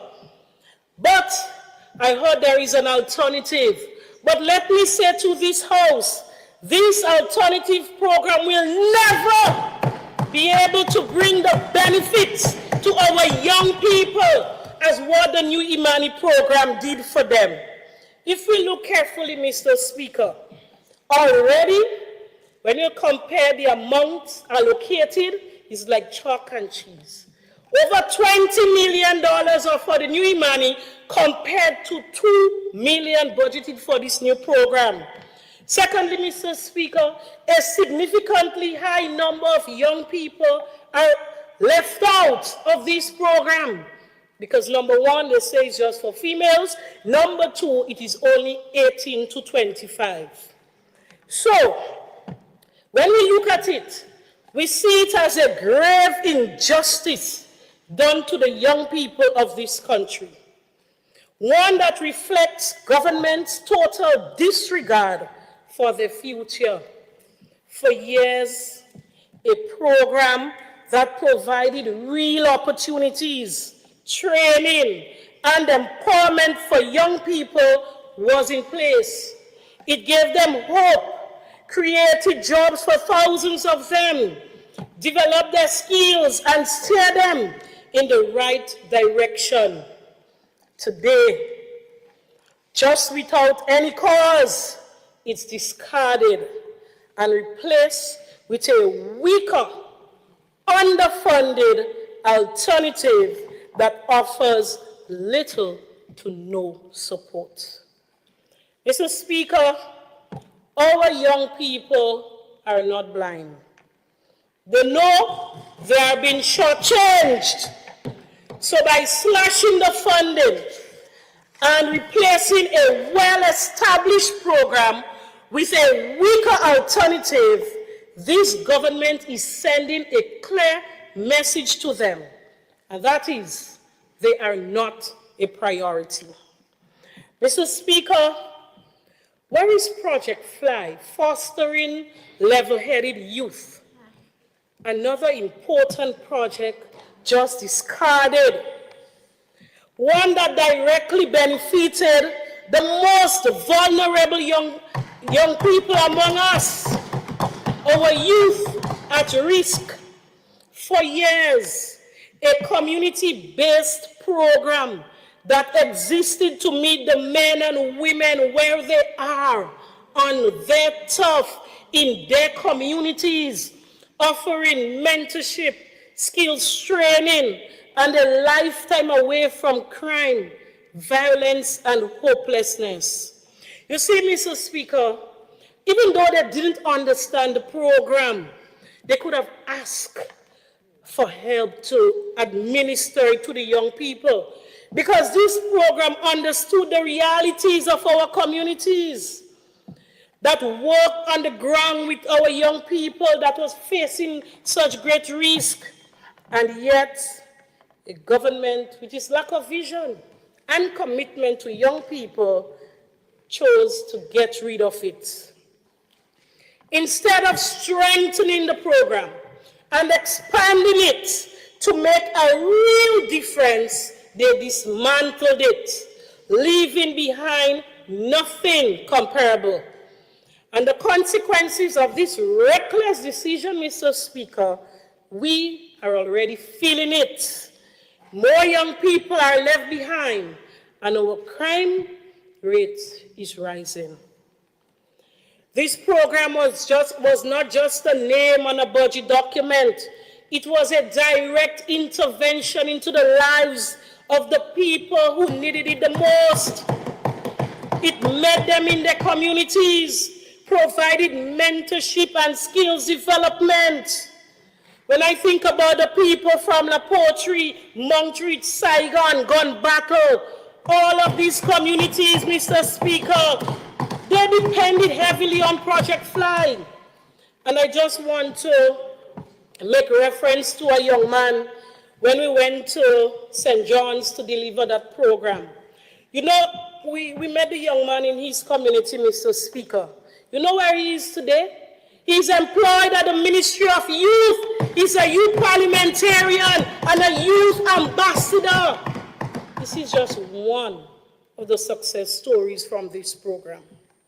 Mr. Speaker, while other nations are equipping their young people to compete in a modern economy, this government is leaving ours to fend for themselves. Let's look at sports, Mr. Speaker. The same can be said for sports. Another failure, another glaring failure in this government's budget. Its continued neglect of the sporting sector for the past almost 3 years. And every budget come, you would hear great announcement of investment in sporting facilities, programs for athletes' development.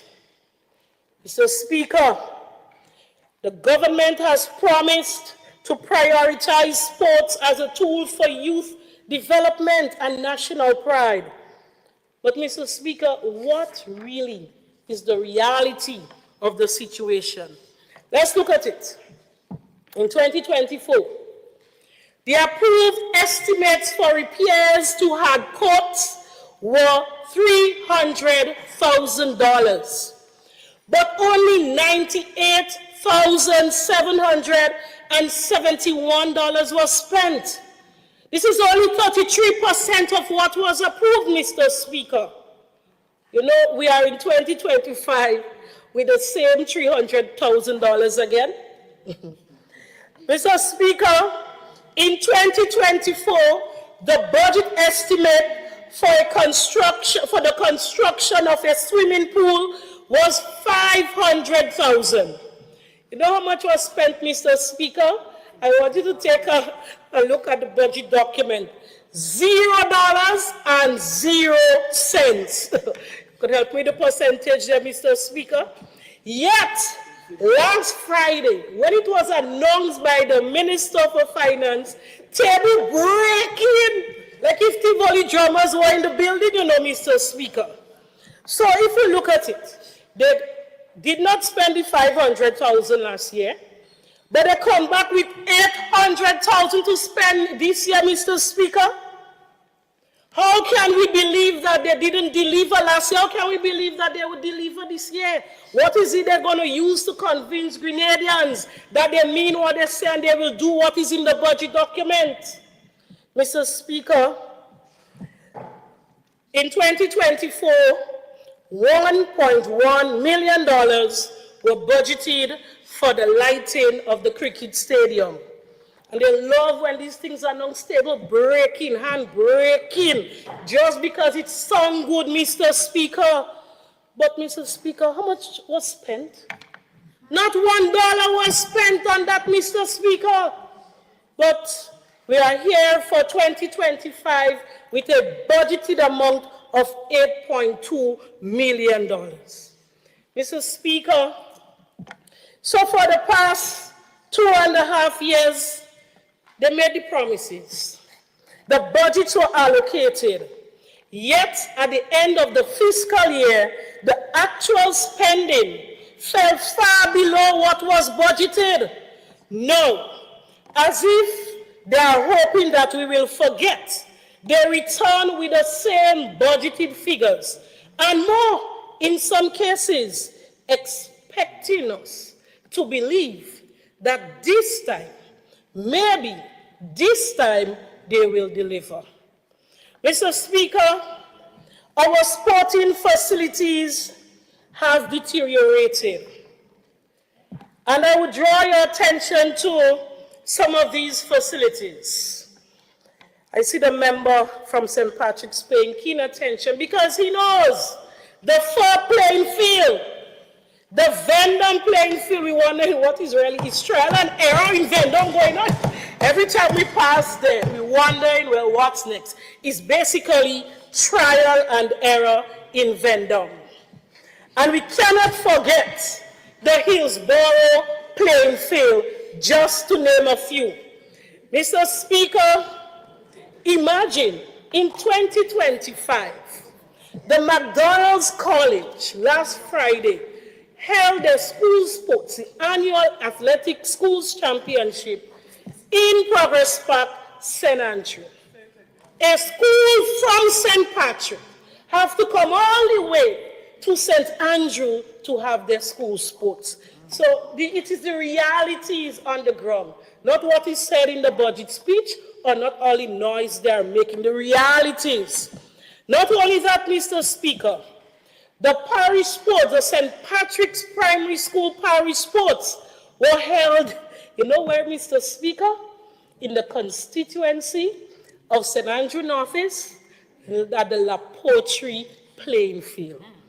And this was only possible, Mr. Speaker, because of the vision and foresight of this administration, the NMP administration, to upgrade and expand this playing field, including its lighting up. I hear people taking credit for lighting by the community, and the people who live there, we just have a good laugh, because we know better. Mr. Speaker, let me highlight yet another example of this government's reckless decision-making in regard and disregard for our communities, our athletes, and our young people. In the aftermath of Hurricane Beryl, I just listened to a member touting about the debris and everything. The government had a responsibility to clean up, rebuild, and restore normalcy to the lives of the people. Instead, they made an inexcusable decision to use a playing field, a vital space for sport and community engagement, as a dumping ground. Mr. Speaker, let me be clear. Let me be clear. No one disputes the need for proper debris management after a natural disaster. I'm not disputing that. But they were done freeze right there. They could have you put the debris there. But listen, Mr. Speaker, the decision was to store the debris on the playing fields, which is a space meant for young people, sporting events and community engagements. Mr. Speaker, this is nothing short of short-sightedness and irresponsibility. The negative impact of this government's failure to properly plan for debris disposal has been devastating. By turning this field into a debris site, the government has destroyed an essential public resource. The very ground where athletes train, where communities gather for sporting events, and where our next generation of stars, sporting stars, played, is now unusable. But Mr. Speaker, we have heard it right here, and I've seen some social media posting, boasting that the field is being restored. But Mr. Speaker, that is an additional burden on our taxpayers. Money that could have been spent on developing sports rather than fixing an avoidable mistake. The government has failed our athletes on the sister aisle, and they will never forget this. We do hope, Mr. Speaker, that measures will be put in place to ensure such reckless decisions never happens again. Mr. Speaker, this budget does not signal real commitment to our young people. It is a desperate attempt to erase 2.5 years of neglect. But the young people of our country remember.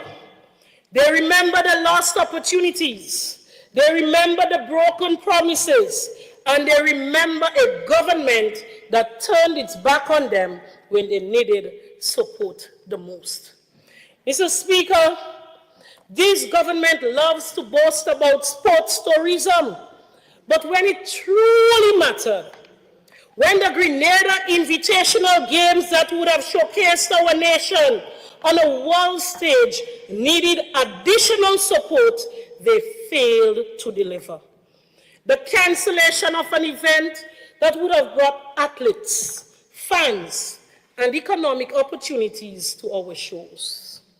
How can they claim to be champions of sports tourism when the inactions led to a major loss for the sporting community, local businesses, and our international reputation?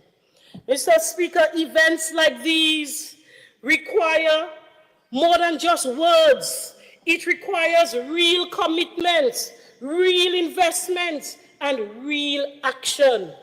Over the years, we have enjoyed the likes of Lushan Merritt, Shelley and Fraser Price, Justin Gatlin, alongside our very own Kirani James with those games. Mr. Speaker, this was a chance for the government to prove that sports tourism is more than just a talking point in the budget speech.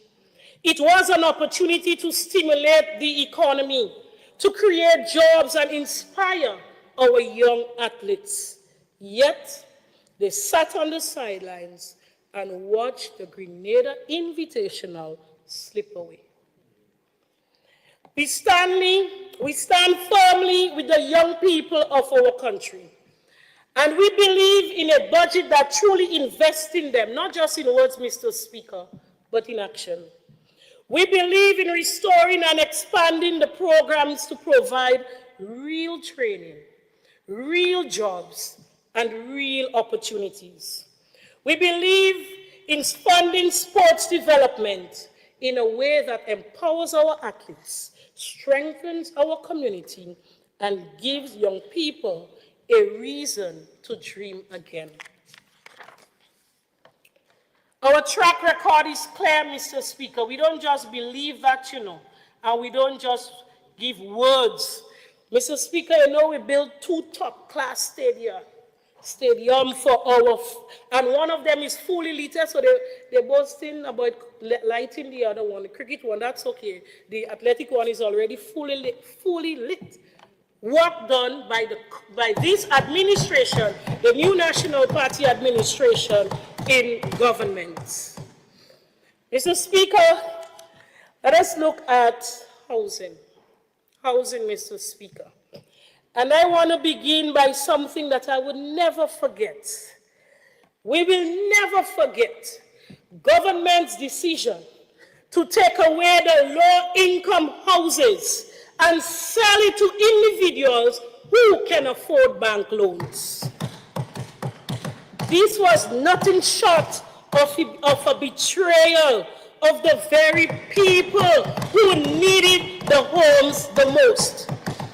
This housing project, a generous donation from the People's Republic of China, was intended to provide shelter and security for Grenada's most vulnerable citizens, not to be turned into a profit-making scheme for those who already are financially stable.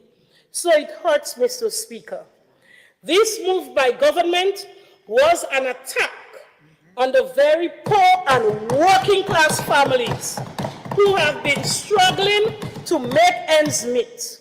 And instead of helping to lift them out of poverty, the administration deliberately pushed them further into hardship.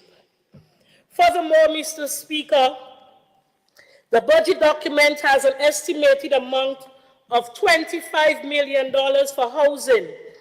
However, half of it is allocated towards the so-called, quote-unquote, Project 500, half of it. That is the intention to sell for those who can afford, right? Mr. Speaker, Project 500 is government's latest attempt to rename an existing housing program while forcefully reacquiring lands from citizens who already legally purchased it. Is nothing more than a blatant exercise of deception and mismanagement. This is not a new initiative. It is simply repackaging an old program and give the illusion of progress while wasting public resources. Mr. Speaker, you know they're very good at repackaging and renaming. CBI is now IMA. Debushing is now beautification. Bathroom and toilet is now wash.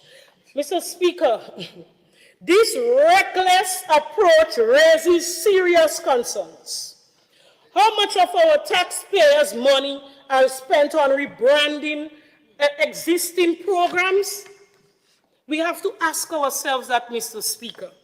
But we must remind them that they promised 500 Grenadian-style houses per year under such a project. However, to date, and you know Dunfermline is my backyard, so, Mr. Speaker, I have video evidence on my phone if I need to submit it to the House. But I would say the Minister for Finance stated that only 17 houses they were able to start. Only 17. But, Mr. Speaker, because I live right there, and because I know the role of the Housing Authority, before government change in 2022, the Housing Authority was already preparing for the construction of 16 homes in that same area. So they quickly adopted that and renamed it, rebrand it, and say that Project 500, because budget coming up, we are not nothing, we're giving all the 3 months, do something quick. This is total deception, Mr. Speaker.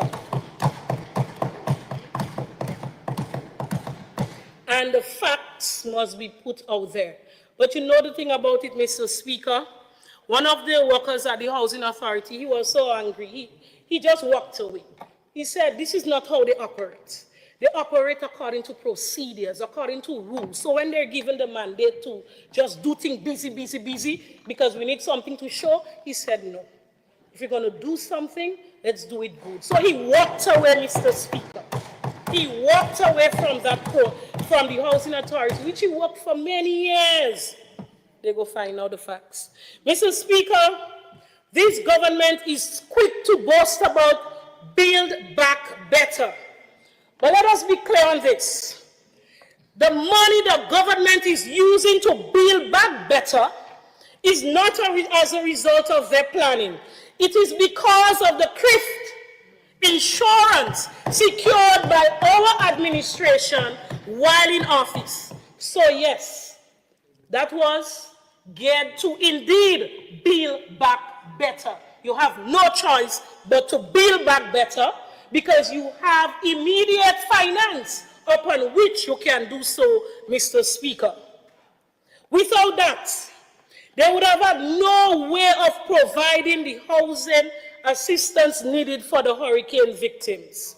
So instead of pretending that this is their achievement, they should acknowledge that they are merely reaping the benefits of responsible governance of our administration. Mr. Speaker, without this financial safety net, the rebuilding efforts would have been much more difficult. A government should not just be judged on how they spend money, Mr. Speaker. They should be judged on how they plan for the future.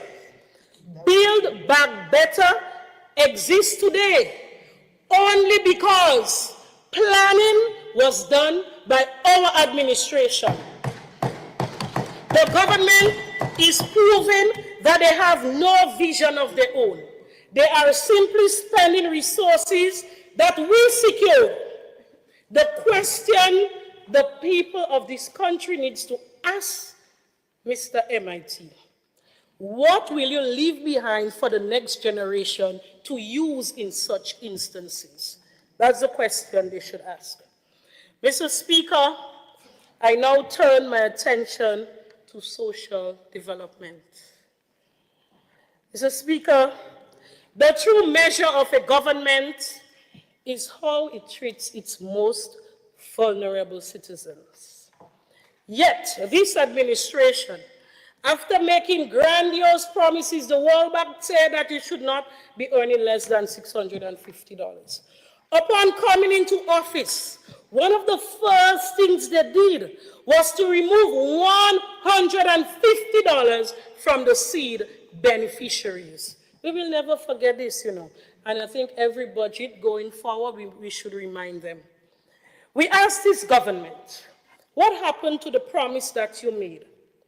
How can you justify cutting benefits from elderly, single parents, and low-income families while increasing spending elsewhere?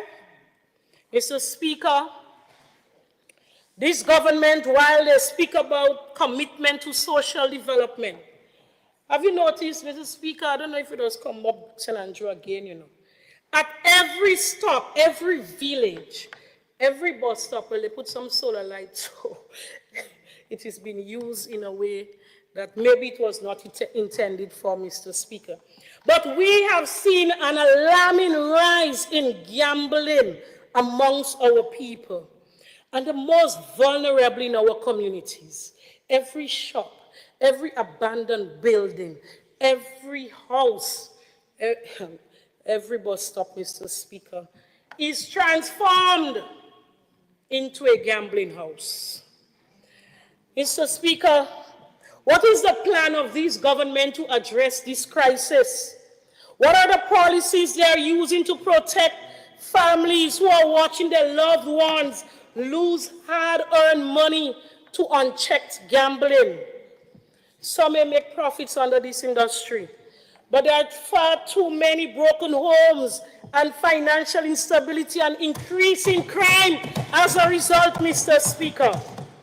And this government must take responsibility for the unchecked expansion of gambling because it's harming our communities, Mr. Speaker. We therefore call for stronger regulations, greater community support programs, and real investment in education, youth development, so that our people do not turn to gambling as the only hope, Mr. Speaker. Mr. Speaker, education. This government stood before us boasting, Mr. Speaker, about free tuition. Yet, the reality paints a very different picture. In 2024, they approved $3 million for this initiative, the free tuition initiative. But in 2024, shockingly, only $772,471 of those funds were used up by the students, a mere 26%. What this tells us, Mr. Speaker, it tells us that this government is more concerned about making grand announcements rather than ensuring real access to education. We ask the question, why only 25% was used up last year? Is it because the system is too complicated? Are there any hidden barriers preventing the students from accessing the support? We indicated that free tuition by itself will not make education fully accessible. Transportation and meals must complement it for some students. Mr. Speaker, was it just another empty promise designed to sound good? Designed to sound good in a budget speech that is never properly implemented? These are the questions we must ask. Mr. Speaker, education is the foundation of national development. And if this government is really serious about it, they would not just throw numbers around. They would ensure that every eligible student gets the opportunity to further the education without any obstacles.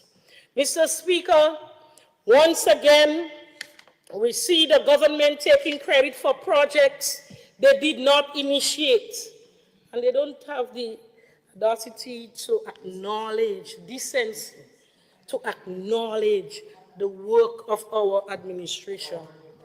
They stand here, only now you know. Only now he knows government is a continuum, Mr. Speaker. They stand here boasting about the improvement in school infrastructure and the construction of new schools. But wait, they conveniently fail to mention that the funding for both phase 1 and phase 2 of the Grenada Education Enhancement Project was sourced by our NMP administration. Let us set the record straight, Mr. Speaker. Schools have already been benefiting from this funding long before this government came into office. We could speak about Montrose SDA, the Presentation Brothers College, the Bishop's College in Carriacou, and the list can go on and on and on. The Grenada Christian Academy, the Anglican in Grenville and St. David's had its own challenges, so they were delayed, Mr. Speaker. So, Mr. Speaker, the repairs, the expansion, the groundwork for new schools were all part of a well-planned initiative that our administration worked tirelessly to secure. It was not their vision, it was not their negotiation, and it's certainly not their achievement. Mr. Speaker, this government is attempting to rewrite history, presenting these projects as their own, while hiding the truth from the public. But the people deserve honesty. If they were truly committed to education, they would not just ride on the coattails of work already done. They will bring new ideas and secure funding instead of rebranding what was already in motion. So I ask this government, what new investments have you sourced? What additional schools will you build beyond what was already planned? Or is it your only achievement repackaging the success of our administration? The people deserve answers, not deception. Education is far too important for political games, And we here stand ready and committed to ensure that every child has access to quality learning facilities, not just through our past efforts, but through continued advocacy for real progress.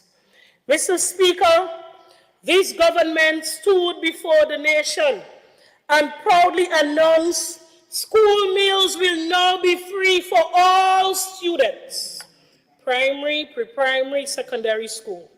They made a grand spectacle of removing $1 that the parents had to pay, claiming victory for education and social welfare. The question is, what really happened since the grand announcement? Despite increasing the budgetary allocation in 2025, the reality on the ground is far different. Schools are struggling. There are lack of resources to supply meals to students daily. And as a result, students are left without meals, the meals they were promised. Instead of benefiting from the so-called free meal program, parents are now forced to spend even more money to send their children to school with lunch.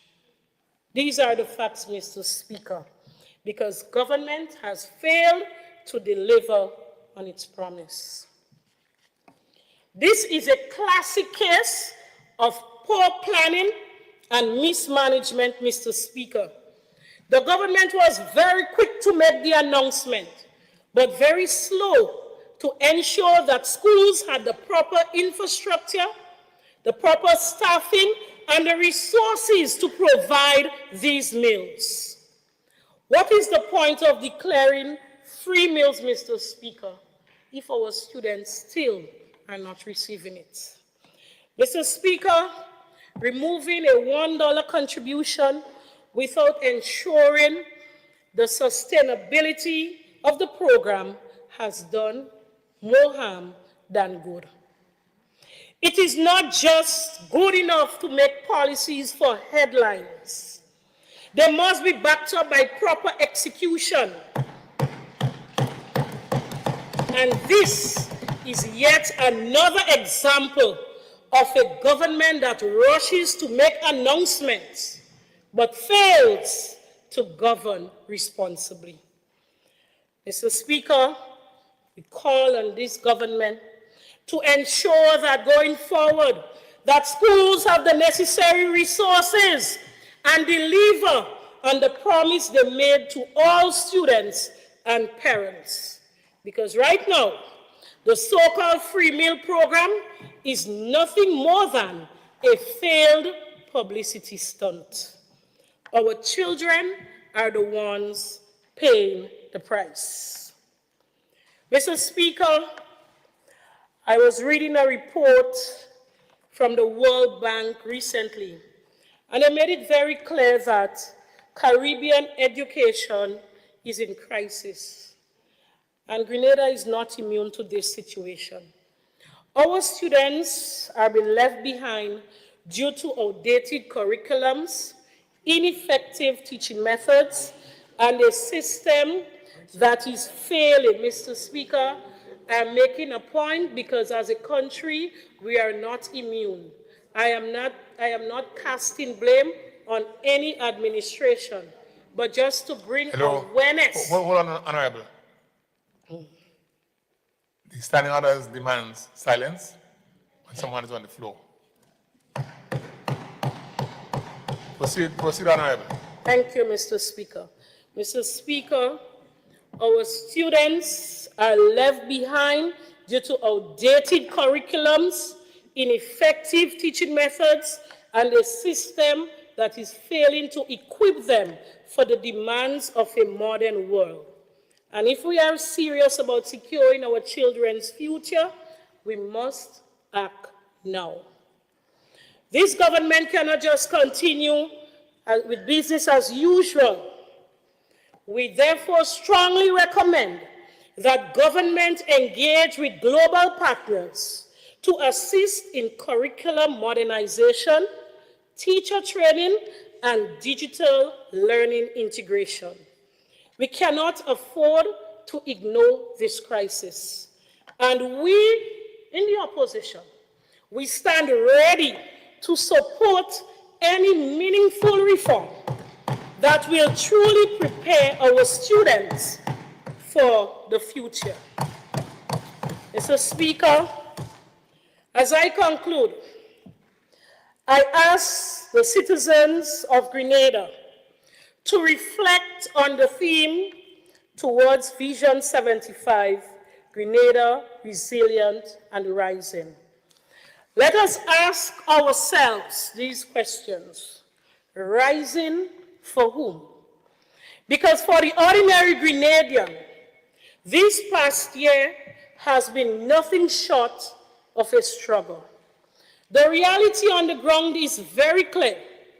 Cost of living has skyrocketed, making it harder for families to afford the simple, basic things, Mr. Speaker. Victimization is at an all-time high. Our people are now afraid to speak or to seek opportunities without fear of political discrimination. Unemployment, thank you, Mr. Speaker, I beg your indulgence for 2 to 3 minutes to wrap up.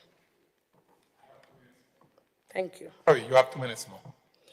Unemployment remains a major crisis, leaving too many young people without hope for a better future.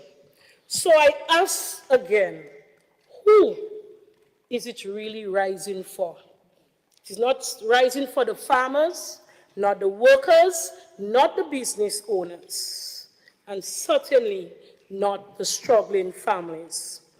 Mr. Speaker, it will be remiss of me to not extend my deepest gratitude to the wonderful people of my constituency, St. Andrew Northeast, the men, the women, the young people who continue to put their trust in me as the elected representative. Through every challenge, every hardship, we have stood together.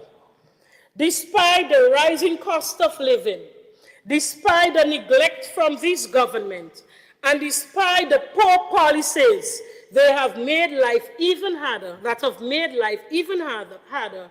we remain strong, we have remained united, and we never lost hope. Mr. Speaker, I know these times are tough, so I want to say to them, do not lose hope, do not give up. Better days are coming. We will not be silenced. We will not back down. After all, we are unstoppable. And when the time comes, we will be right back, stronger and better. I thank you, Mr. Speaker.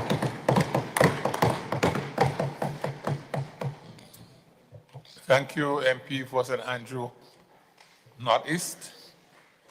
And I now invite the MP for St. Patrick West to take the floor as he makes his contribution.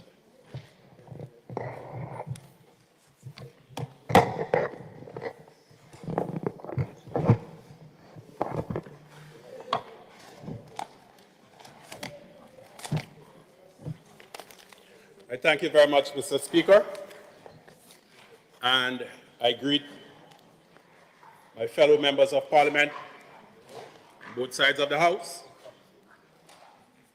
the listening and viewing public.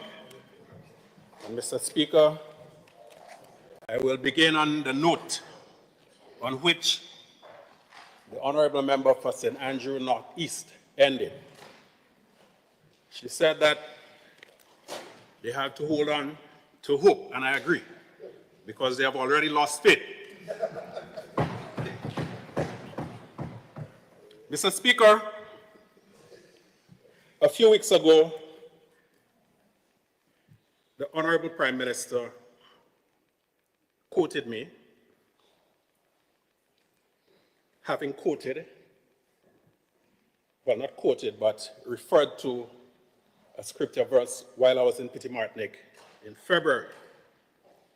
I could not name the chapter and the verse. I knew it was in Proverbs, but I did my homework.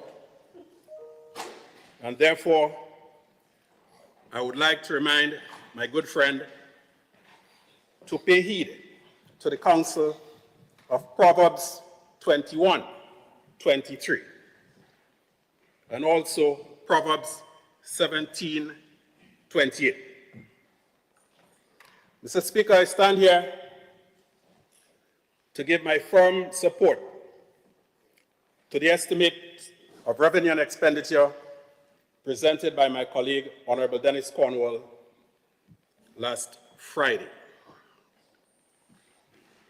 Before I talk about the work of the ministries for which I hold ministerial responsibility and the activities in my constituency for the preceding 12 or so months, I would like to take the opportunity to clear the air on some patently false information peddled here unashamedly without even the pretense of trying to back them up with facts and figures.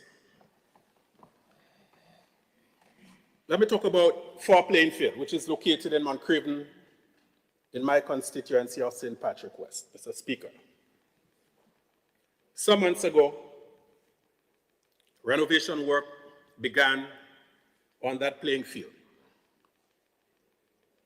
Apparently, there were some contractual disputes, and because the person who was at the center of it is not in this house, Mr. Speaker, I will refrain from naming names or from saying or doing anything that would point the finger to, for want of a better word, the culprit. Subsequently, the work was held up. And later, through the intervention of MP Dennis Cornwall and the Ministries of Infrastructure and Sports and myself, the work resumed.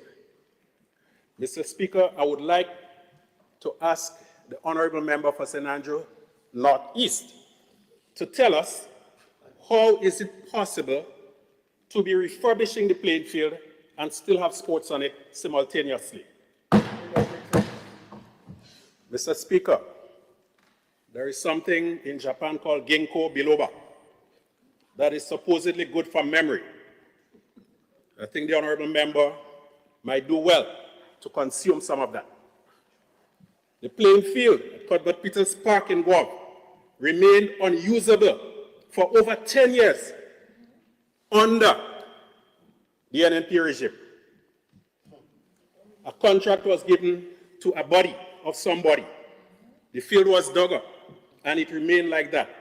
Guelph people had to go to Victoria and Beausejour to host sporting events. And it was under the leadership of Fitzgerald Naka Joseph, the basketball coach, that Guelph people took spade, shovel, and wheelbarrow and fixed back Cuthbert Peters Park. And Mr. Speaker, I'm not as young as I used to be, so forgive me if I have a little memory lapse. I believe that Alston George Park in Victoria suffered a fate, while not quite as long-lasting as Cuthbert Peters Park, resulted in several years without that park being able to be used by the residents of Victoria and surrounding areas. Mr. Speaker, the Honorable Member shed some interesting light on some of the programs that she highlighted that were championed by her party when they were in power. And that light was shed unwittingly. Again, Proverbs 21:23 should be a guide.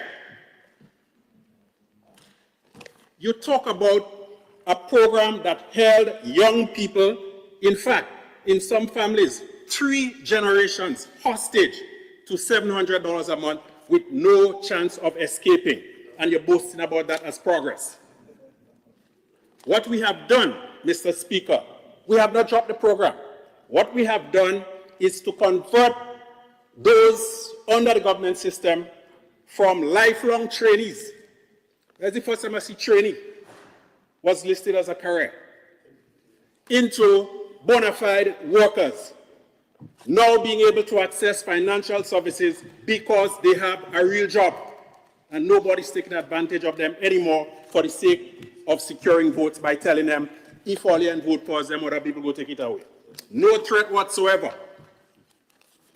Mr. Speaker, the fact that the numbers in those programs are dropping or have dropped is a testament to the robust health of the economy of Grenada.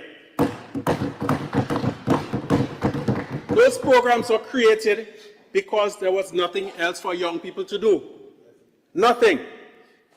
Nowadays, there are so many job opportunities that we are actually facing a labor shortage in Grenada.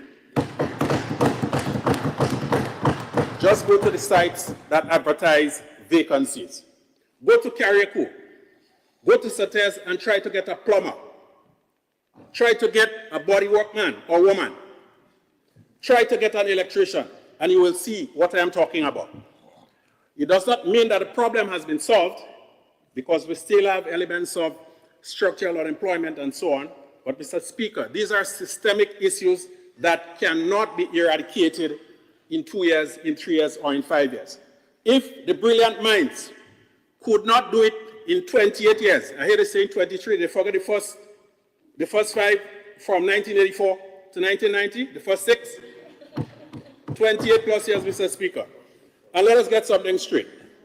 Since the American invasion of 1983, there have been about 9 general elections in this country.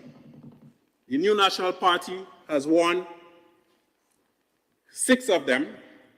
The National Democratic Congress has won 2. And in 1990, there was no clear winner. The NDC had a plurality, and a gentleman from constituency of St. John crossed the floor to give them a working majority in Parliament. So what it means is that no other political party has had more than 1 term in office consecutively. So if anybody had the opportunity and the means to fix the problems that I hear my good friend highlighting today, those on the other side were the ones, Mr. Speaker. To come in here and try to pretend that the problems Grenada faces originated from June 23rd, 2022 is nothing short but laughable. So, Mr. Speaker, Fly, Imani, Kongori, whatever they call them, they are not as relevant today simply because our young people are moving on to bigger things like cybersecurity. I heard a former Prime Minister of Grenada saying a few months ago, bush all over the side of the road. If NNP was in power, people would be able to make serious money. Mr. Speaker, come on. Serious money, chopping cocoa bush by the side of the road? Twice a year. Cyber security is giving young people the opportunity to earn minimum 2,000 Canadian dollars a month. Mr. Speaker,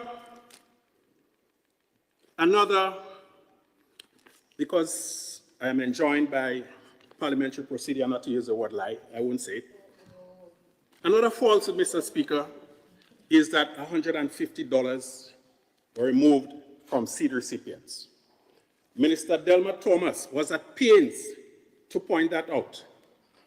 That $150 in question was simply support COVID related, and it was due to last for 6 months.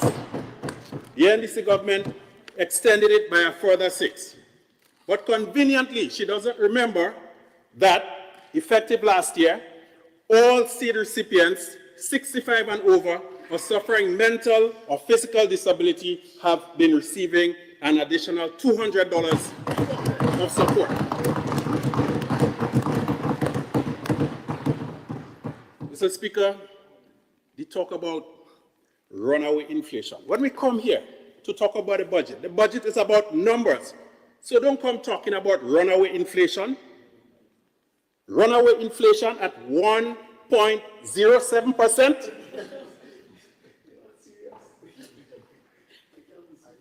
Find a way to make me believe that, as the young people say, I can't wrap my mind around it, Mr. Speaker. All right? She talked about youth unemployment. Let me give you some real figures from the Central Statistical Office of Grenada. Youth unemployment, people aged 15 to 24, in 2020 stood at 39.5%. Wow. It declined marginally in 2021 to 38.6%. Now, I know that a particular minister had made his son special advisor to the Minister of Finance, so I don't know if that resulted in a slight drop. One more youth employed. June 2023, another marginal drop to 36.2%, Mr. Speaker. September 2023, it dropped precipitously to 24.2%. And the last available figures, December 2013, 22.8%. 2023. Mr. Speaker, we should not be proud of an unemployment, youth unemployment rate of 22 point whatever percent. It is unacceptable, but we must put it in its proper perspective. In the space of 2 years, 3 years, dropping it from 39.5 to 22.8, that is a laudable achievement. Mr. Speaker, crocodile tears, I don't know if it has induced cataract or what, but it will cause some stinging, Mr. Speaker. When we come here lamenting the prevalence of gambling in the villages, gambling all over the country, Mr. Speaker, I wish to remind the honorable member for St. Andrews Northeast that when the Casino Gaming Act was passed in 2014, it was not the NDC in power. Mr. Speaker, I wish to remind the honorable member that we did not bring blast into Grenada. So to sit and be a part of an entity that introduced something that has led to the very malaise that you're conveniently lamenting now, Mr. Speaker, Jah help us. Mr. Speaker, this government has empowered members of parliament, not only on this side, but on the other side, to the tune of $10,000 monthly. And mind you, from personal experience, it's not sufficient, but however, it does make a significant difference in the lives of ordinary people. Mr. Speaker, I wish to speak briefly. I have to find my glasses to see the timer. I have time. So, Speaker, if you don't mind, I may have to give somebody else my extra time initially. Mr. Speaker. Just hold on, Honorable. I'm hearing some utterance from on my left. Proceed. I will not be daunted, Mr. Speaker, nor easily distracted, but thank you. Mr. Speaker, the Ministry of Foreign Affairs, Trade and Export Development has stewardship over Grenada's foreign affairs and external trade relationships. And before I proceed further, I wish to take a moment to say a big thank you to the two permanent secretaries in this ministry, as well as senior and middle management and all staff, those working within the ministry physically, as well as those serving in our missions abroad. We seek to provide trade and investment opportunities for Grenada. When we travel, Mr. Speaker, we do so with reason and with purpose. We do not joyride. In the world of international diplomacy, there are no takeaway lunches served. If you're not at the table, you simply do not eat. Mr. Speaker, over the past 12 or so months, the Ministry of Foreign Affairs, Trade and Export Development has been extremely busy and well engaged with our international partners, traditional as well as new. We live in a world of great political and economic uncertainty. We are faced with a situation where decisions of great import are made seemingly in a whimsical, capricious manner. And therefore, it is extremely important that we be aware of what is taking place and that we find ways and means, strategies to navigate the slippery ground of international diplomacy in this era. Mr. Speaker, over the past year, we have engaged with a traditional partner, the Kingdom of Morocco, to renew the roadmap agreement. And Mr. Speaker, people love to talk about credit. I have no problem with anybody claiming or taking credit. My colleague over here correctly stated that government is a continuum. If we had decided not to continue with projects that we met, you know what would have been the cry? Oh, just because it's we, they ain't doing it. So it appears, Mr. Speaker, as if there is almost a sort of infantile wish that we would have scrapped those programs just so that they could beat their chest and point fingers at us. But we are bigger than that. And if there is something worthy of pursuing, of continuing, you can count on the National Democratic Congress administration to do just that, in the interest of our country. Who want credit? As far as I know, Digicel, Flo, all of them still in business. Village Opto. Mr. Speaker, under this roadmap agreement with Morocco, there is avenue for cooperation in education. And I must admit that we as government have to be more aggressive in marketing those available scholarships to our general population. We have to go out into the schools more often. I know that the Ministry of Education has already embarked on that, but we have to be more aggressive. If we are to transform our country, as the Honorable Member for St. Andrew Northeast said correctly, we have to invest in the education of our young people. So there are 22 scholarships available under that roadmap program. I think by now everybody is quite familiar with the fertilizer program with the Kingdom of Morocco. We have signed agreement on the use of renewable energy, where Morocco has developed quite a bit of expertise, and they are quite willing and prepared to share with us.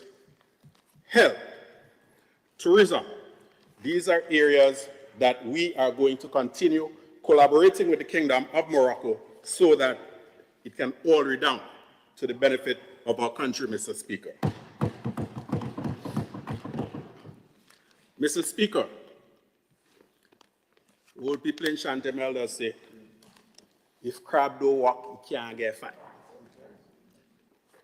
As a result of Honorable Lennox Andrews, Honorable Prime Minister's visits to the Kingdom of Morocco, the relationship that was built from those visits put us in a position where, without batting an eye, the Kingdom of Saudi Arabia readily donated over $5 million worth of relief supplies to our country following Berry.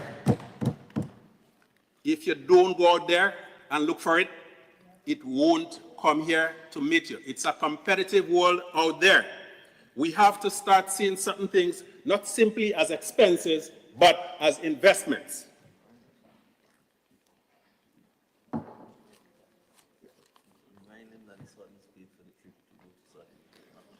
And I am reminded by the Honorable Prime Minister that the trip to Saudi Arabia was fully funded by the government of the Kingdom of Saudi Arabia. Mr. Speaker, just a few short weeks ago, I had the privilege of traveling with the Honorable Prime Minister and my colleague, Minister Andrews. By the way, I understand you have a new name, eh? It's a Korean name, Chotai.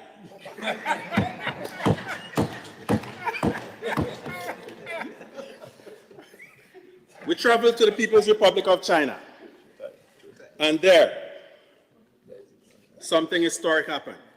The signing of 14 cooperation agreements with the People's Republic of China, covering a wide array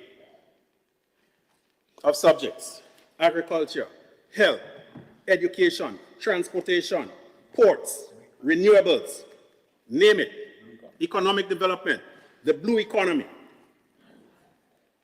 And I don't want to make some people jealous, but I think I will have to inform the Honorable House, Mr. Speaker, that Prime Minister was bestowed an honorary professorship by Ningbo University.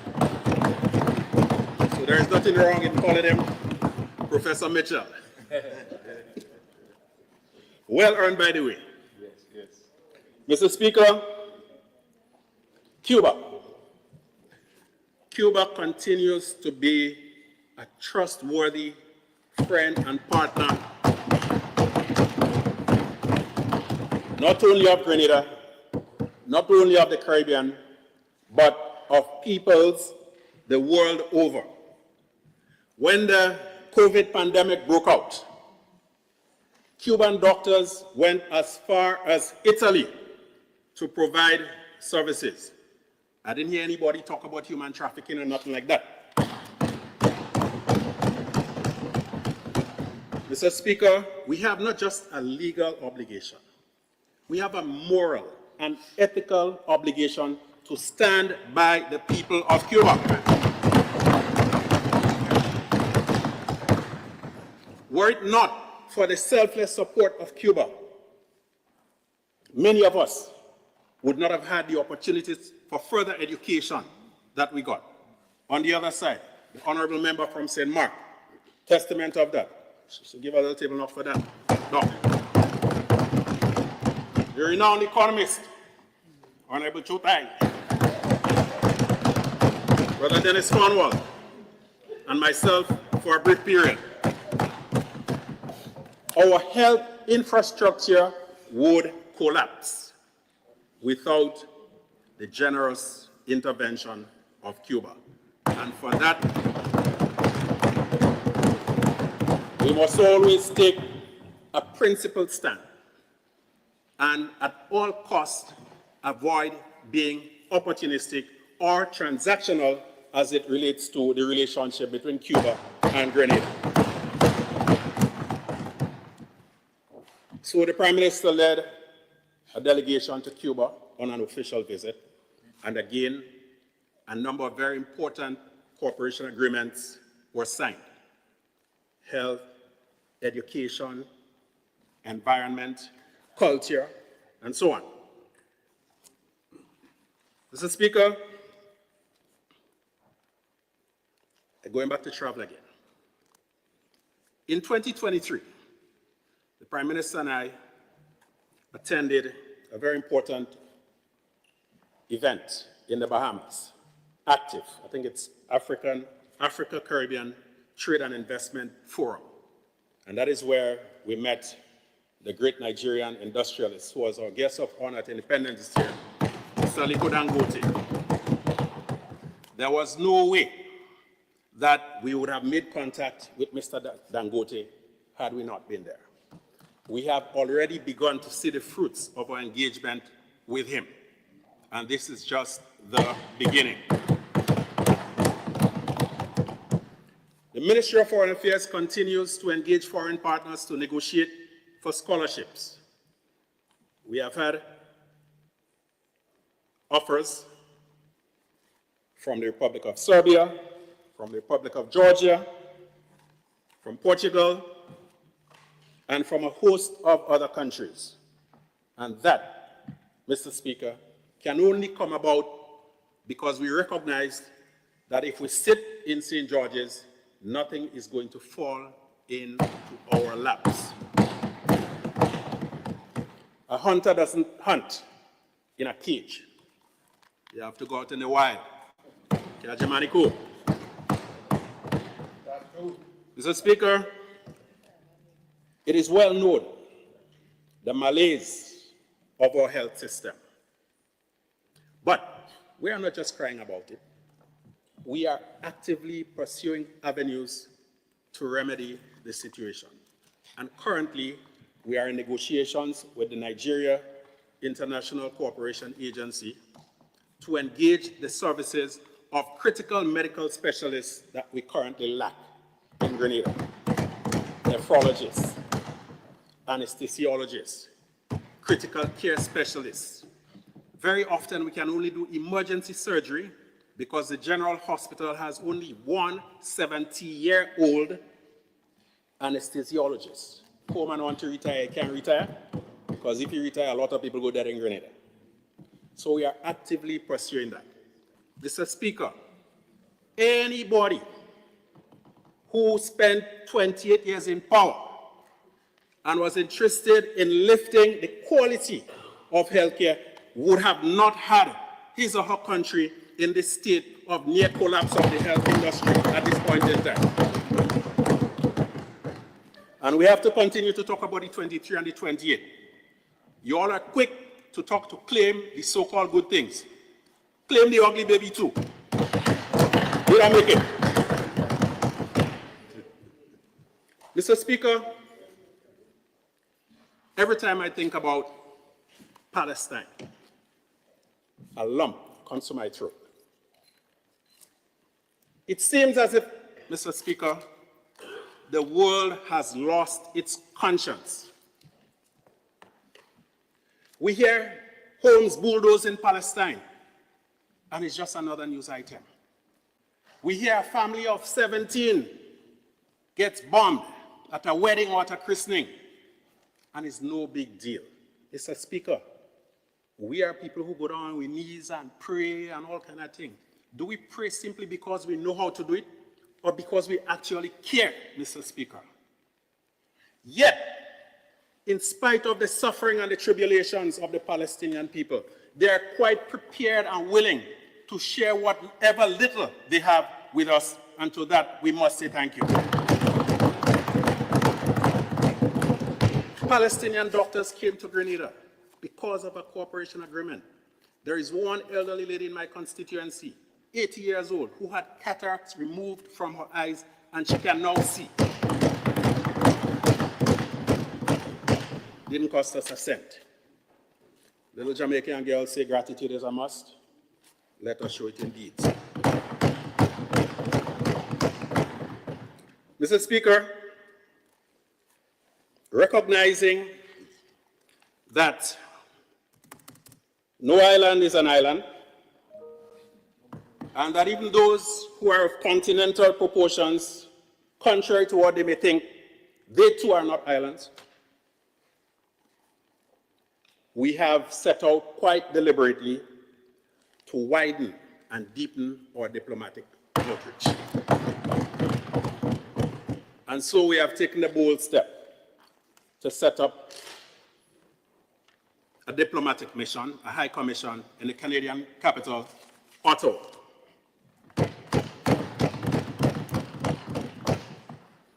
We have got permission from the government of Canada to open the mission, and our High Commissioner designate, Mr. Sylvester Qualis, has already received a green mark. There are some administrative hurdles that we have to navigate. And of course, with the recent political changes in Canada, that has slowed things up, but we are confident that within the next few weeks to a couple of months, we will have boots on the ground physically. We continue also to provide opportunities for young people within the foreign ministry to grow professionally. We do not ask what party you support. There is one particular young diplomat, and I don't want to make anybody feel jealous in the diplomatic corps, so I won't be giving accolades. But I want to tell that story. Everybody tell me, that person father is a big NNP. That's not my problem. We looked at the CV. I believe that the Prime Minister was even more impressed than I was. We interviewed the person. I ain't going to say whether it's male or female because I don't want to let the cat out of the bag. All right? And we were convinced that Grenada would be well served by that individual. Up to today, I don't know whether the NNP and the CIA know about a new party called PNP.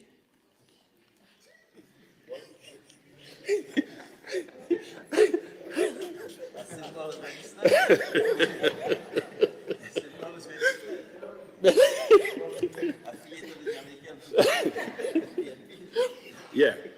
Mr. Speaker, the point is, we believe in the goodness of the Grenadian people. Contrary to the picture of impending disaster, of doom and gloom painted by the other side, we believe in the goodness and in the brightness of our Grenadian people, and we continue to support and promote them. We continue to maintain the consulate that we have in Toronto, doing excellent job.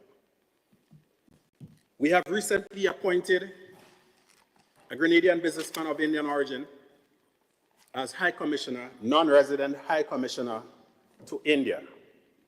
He went last year to present credentials, and having spent a couple of months in India, he has already opened 3 trade and economic offices, one in Mumbai, one in Bengaluru, and one in Delhi.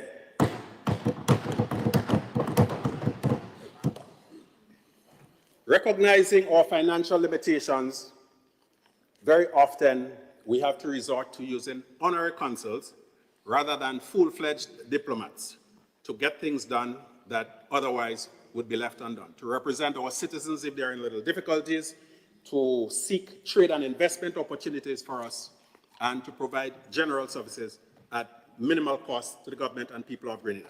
I'm pleased to announce that we have recently appointed Dr. Eric Peters, young gentleman from Guelph, as our honorary consul in Barbados. We have established honorary consulates in Bangkok, Thailand, in Manila, Philippines, and in addition to the non-resident High Commissioner, we also have an honorary consul in Delhi, the Indian capital. We have appointed one in Hanoi, and another, Hanoi, Vietnam, and another in Dhaka, Bangladesh. Now, Mr. Speaker, we take these appointments extremely seriously, and the amount and quality of vetting that goes into it, second to none. The last thing we want is egg on our faces. So if we detect any little blemish, we tell you, sorry, we may have to try to find some other way in which you can serve. Recently, when the due diligence report came back, someone who wanted a position, my skin nearly dropped off on me. On the surface, perfect. Everything in order. But that digging, Mr. Speaker, is extremely important because we cannot afford to compromise the good name of our country. Gone are the days when all kinds of shady transactions were conducted in the name of the people of Grenada, only for us to be left embarrassed down the road. We're very careful about it. Mr. Speaker, recognizing that in order to facilitate business, you have to be able to facilitate the movement, not only of goods, but the movement of people. And so we have been aggressively pursuing the signing of visa waiver agreements with a number of countries across the globe. We have recently signed with Ghana, awaiting ratification by the parliament. You know, recently they had a change in government, so we expect that there may be a little delay. We have recently engaged Egypt, and it is just a matter of time. We have already signed with the Republic of Benin and with the Kingdom of Morocco. We are currently in discussions with Qatar, Angola, and South Africa. Mr. Speaker, in the last reporting period, we have established diplomatic relations with Bangladesh, Cabo Verde, or maybe Cape Verde, as some people might know it, Mauritius, Lesotho, Andorra, the Principality of Andorra, and the Kingdom of Jordan. All of these signings give us the opportunity to engage with a wider cross-section of people. It gives us more options and therefore more leverage and more opportunities. We are currently in discussion with the Gambia, Senegal, the Philippines, South Sudan, and Mauritania for the establishment of diplomatic relations. Our Office of Diaspora Affairs, led by Ambassador Terry Forrester, has been doing a wonderful job of staying connected with the diaspora, of leveraging the skills, assets, and talent of our people in the diaspora. And we continue to see the fruit of it through the sourcing of school supplies, medical supplies, food, musical instruments, and more recently, following the passage of Hurricane Beryl, the mobilization of much-needed resources to help alleviate the suffering of the people affected by Beryl. Mr. Speaker, I must take a moment to talk about something extraordinary. Under normal circumstances, there would be nothing remarkable about it. But our country was ravaged, the northern parts at least, by Hurricane Beryl, the 1st of July last year. Our Prime Minister was physically steering the ship rather than hiding on one.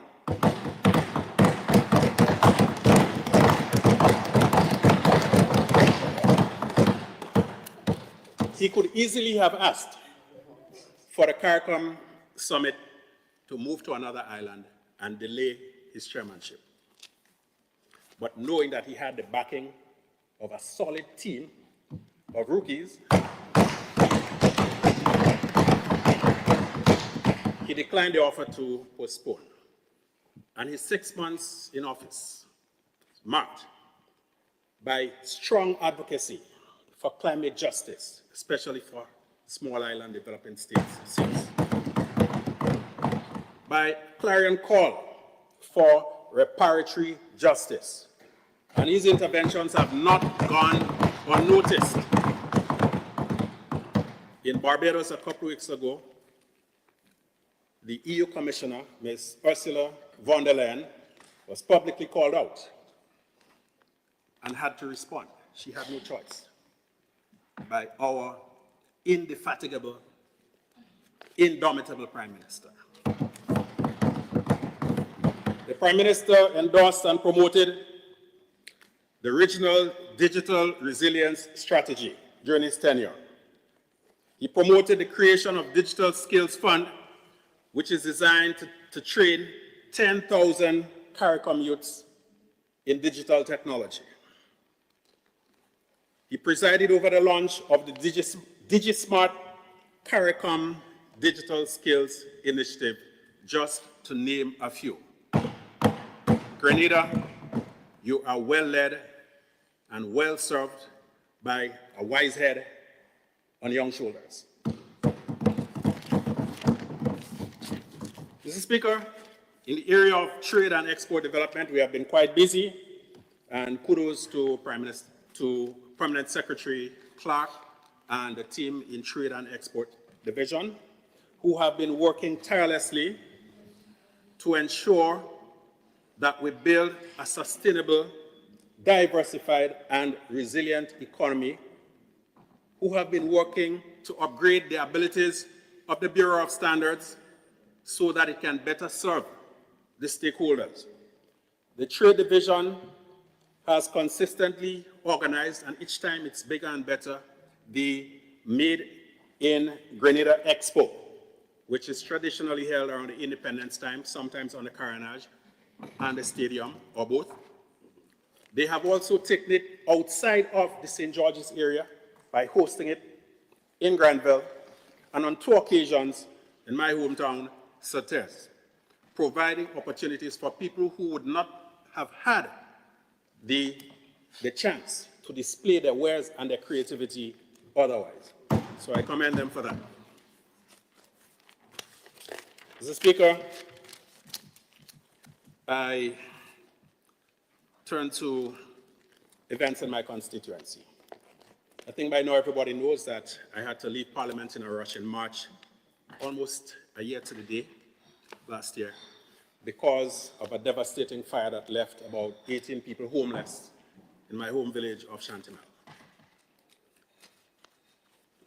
I will run the risk of inadvertently omitting some valuable donors, but I think I need to publicly acknowledge the contribution of the following entities and individuals in our effort to rehouse the people who lost their homes in a better way.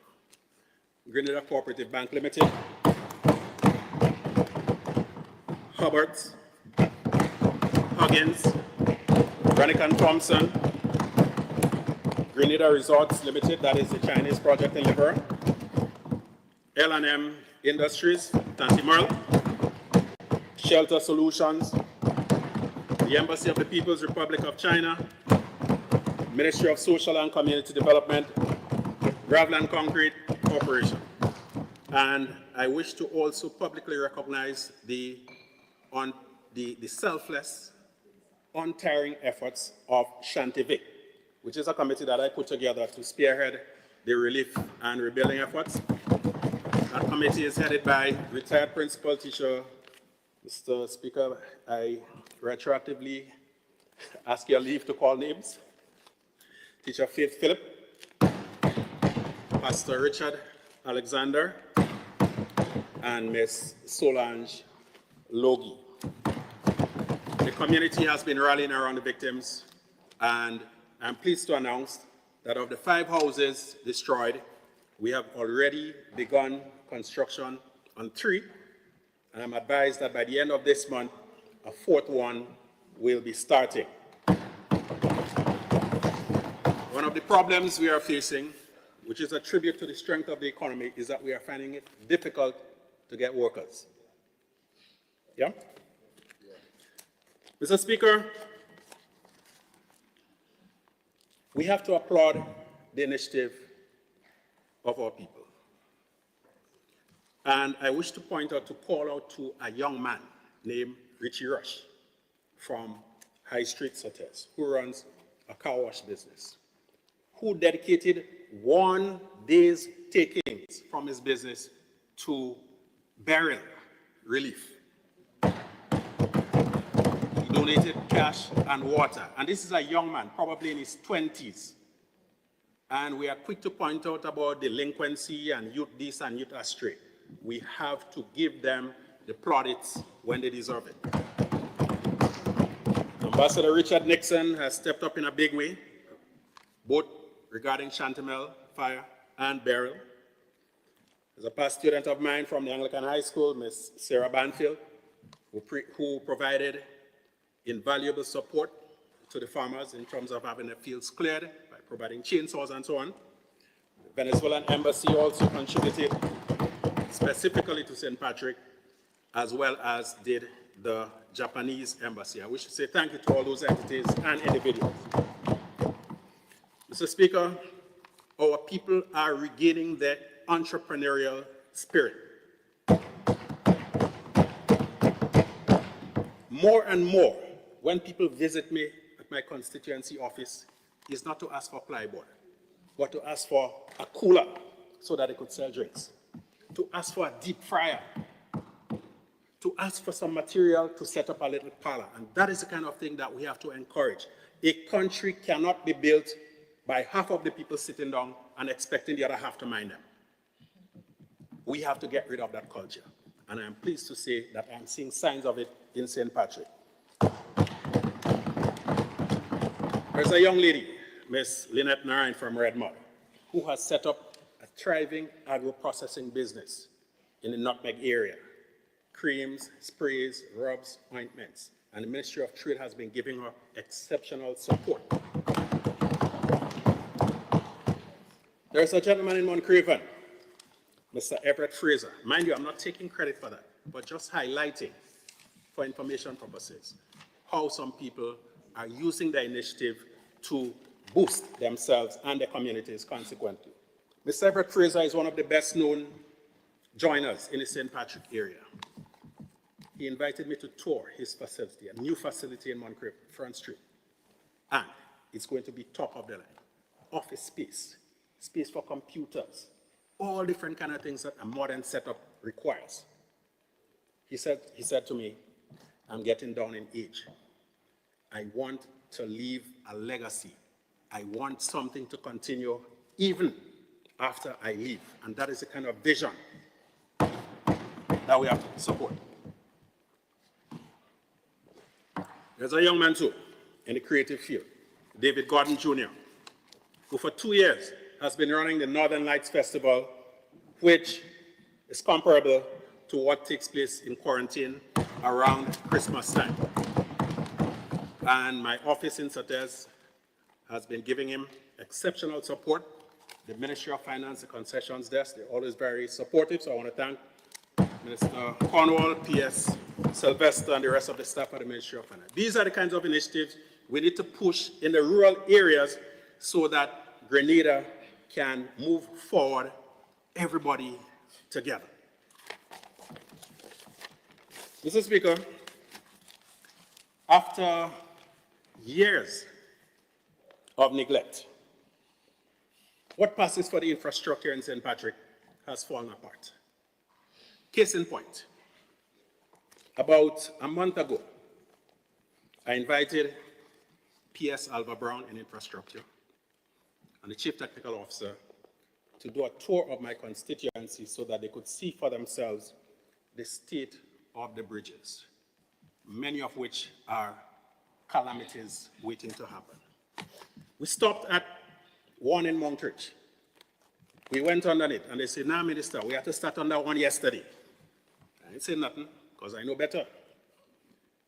Couple 100 meters down the road, we got to the one in Snell Hall, and they ball, "No, Minister, we had to start on that one the day before yesterday." Thankfully, they were able to engage a contractor. The work turned out to be more complex than originally thought, so it had to be paused so that proper engineering advice and guidance could be provided. And I'm advised that the work will resume on Monday, the 17th. Mr. Speaker, I continue to engage my constituents deliberately and regularly, contrary to the narrative you may be hearing out there. I became an MP and a minister. Unfortunately, I did not assume godlike qualities. And even God, when people come together, He's supposed to be everywhere. They say, "Let us invoke the presence of the Lord." So when I'm in Monkridge, I cannot be in Chantimel at the same time. But it is true, my consistent engagement with the people, I get to see firsthand many of the problems that they are faced with and can take, in many cases, immediate action to rectify them. That is why, thank you, Mr. Speaker, we have been able to erect protective guardrails on the borderline bridge between St. Mark and St. Patrick, what we call the Chapel Bridge. La Fortune,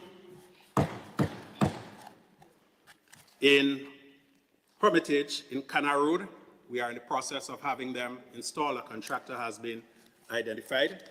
And these are the kinds of things that you see, that you observe when you move around your constituency. Mr. Speaker, Redmond is a little village that is close to my heart. I'm up there very, very often. It's a little village brimful of talent.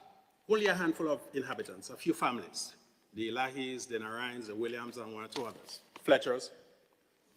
In spite of having a population barely reaching 200, they have several players representing Grenada and Grenada Islands in cricket at different age group levels. And one of the burning aspirations of Red Mud is to have a playing field. Just last week, I visited with my team to look at a site for a potential playing field, and I'm confident that I will get the support of my colleagues once the deal is reasonable for us to acquire that piece of land, to purchase that piece of land, to give the young people of Red Mud the means to recreate themselves, but also to develop professionally cricket. We are also engaging in the usual retaining wall, road building, road repairing exercises right throughout the constituency. Every village has been impacted by it. Prospect Darby, lit. And we're in the process of installing some more solar lights in some of the more dimly lit areas throughout the constituency. I advise that will begin this week. Darby, again, we are currently in negotiation with a family that owns a parcel of land that hopefully we can secure for the establishment of housing, playing field, and community resource center. I wish to thank my cabinet colleagues for approving and ultimately purchasing the old Caribbean Cinema property in Marley, just outside Sotes. Very soon we'll be engaging the constituents in public discussions as to how best to proceed with that facility. Traffic is a nightmare in Sotes, and we have already begun with the intervention of MIT and the Ministry of Infrastructure, the construction of a bypass road linking Marley with Sotes that should go some way towards alleviating the traffic congestion. Mr. Speaker, the Breakwater project is a headache for everyone. And I am pleased to announce that in December last year, the Caribbean Development Bank approved a facility providing $10 million for the extension and improvement of that Breakwater project. We could have rushed into it, but we recognize, as the old saying goes, it is better to measure twice and cut once. So the necessary environmental and social impact assessments were done. Consultations were held with the people in the community who understand local conditions better than any engineer or expert can. All of those were incorporated, and we are now in the pre-qualification phase. So I've been assured by the technical people that by the second half of this year, we will see the resumption of that project. Mr. Speaker, we have repaired the community centers in Chantimel and Monkridge. There are still some little issues with Monkridge in that the ceiling, which is made of concrete, is sort of shelling. So some more remedial work has to be done there to ensure its safety. And I take this opportunity to enjoin my constituents to please let us take care of our property. If we damage it, if we use it injudiciously, we will be without it again for a long period of time. And it costs money to repair, to maintain, to rebuild. So it's ours. Let's take best care of it. Mr. Speaker, education, ICT are paramount importance to this government. And it is with that in mind that I approached the Chinese embassy and was able to secure enough devices to properly outfit the IT lab at McDonald College, and that will be for the use not only of the school, but for the surrounding communities of Marley, Lamode, and Soteres. Mr. Speaker, we have recently, again, through the intervention of MIT, refurbished the Mount Rich basketball court. And I've been assured by Honorable Delma Thomas that the lights will be repaired in short order. So we're looking forward to that. One of the disappointing things to me has been our slowness in finally putting the Mount Rich Medical Station back into full use. I am pleased to report that we have finally got to a stage where very soon work will begin to ensure that that facility is rehabilitated and put to the use of the residents of Mount Rich and Snell Hall. The Sotters Health Complex, which over the years has deteriorated to an extent that, frankly speaking, it cannot be called a health facility. It is itself in need of serious medical attention. This year, work will begin on the rehabilitation of the Sotters Medical Facility. Mr. Speaker, the community of Snell Hall will be smiling again soon. We have completed the road from the main road from the Snell Hall main road leading up to the playing field itself. And we have secured funding for the construction of bathroom and changing facilities, as well as a mini pavilion for the residents of Snell Hall. This should be starting soon. Mr. Speaker, Mr. Cornwall and I signed an agreement with the Chinese city Ningbo, which is located in Zhejiang province, China. And I'm pleased to announce that the fruit of that agreement will soon be visible to us. A shipment of agricultural, educational, fisheries, and sporting supplies is on its way to St. Patrick.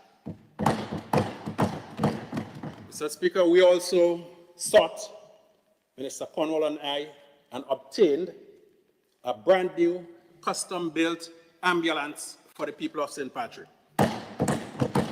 We are furthest away from the capital. The roads are long, transportation is expensive and often unreliable.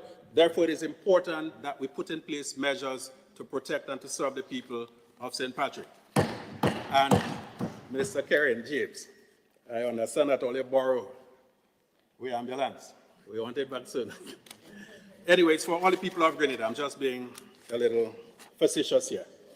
Mr. Speaker, we'll also be engaging on a project to put up signage throughout the constituency of St. Patrick West.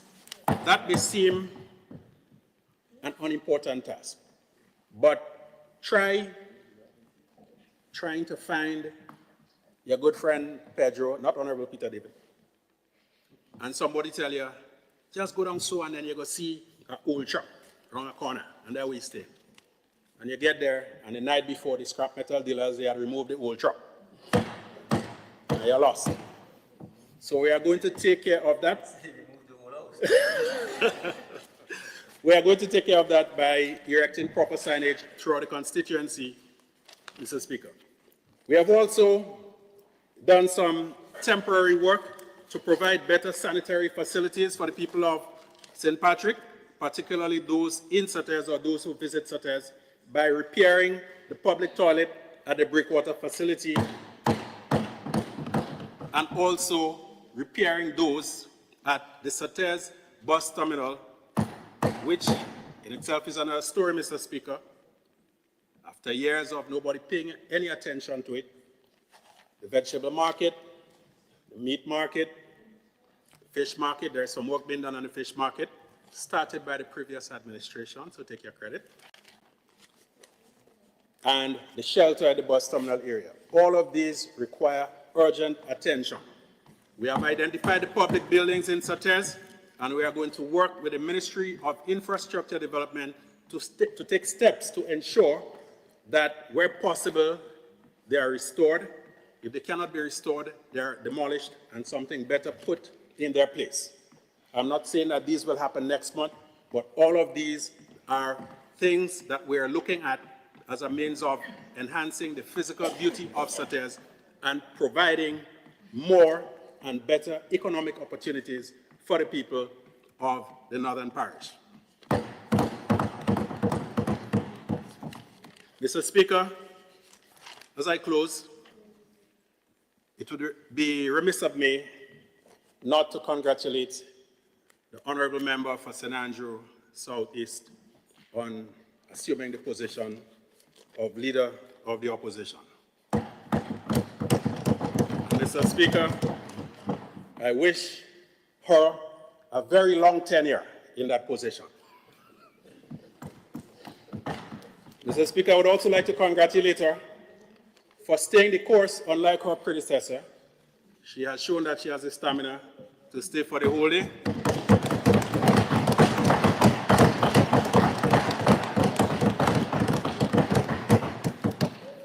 I would like to say thank you to the hardworking people at the MP office for St. Patrick West, located in Sates.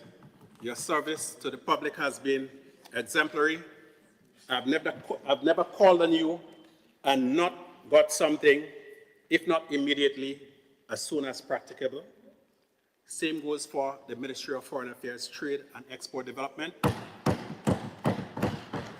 Prime Minister, for reposing the confidence in me to have me function in a ministerial capacity. My colleagues, for being the wonderful team, the wonderful support mechanism that we all are to each other. And most importantly, the people of St. Patrick West, who have put the confidence in me to be your representative in this House of Parliament, and with whom I will only intensify my engagement in the coming period. Mr. Speaker, I thank you very much for affording me this opportunity to make this contribution, and I wish all members all the best, Mr. Speaker.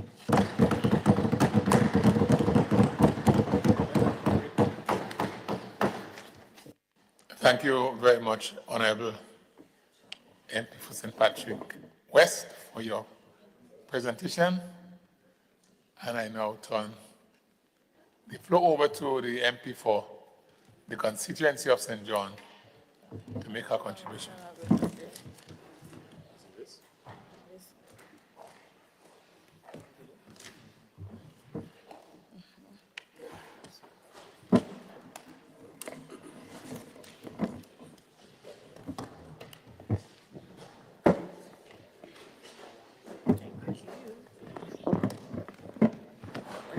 Thank you so much, Mr. Speaker.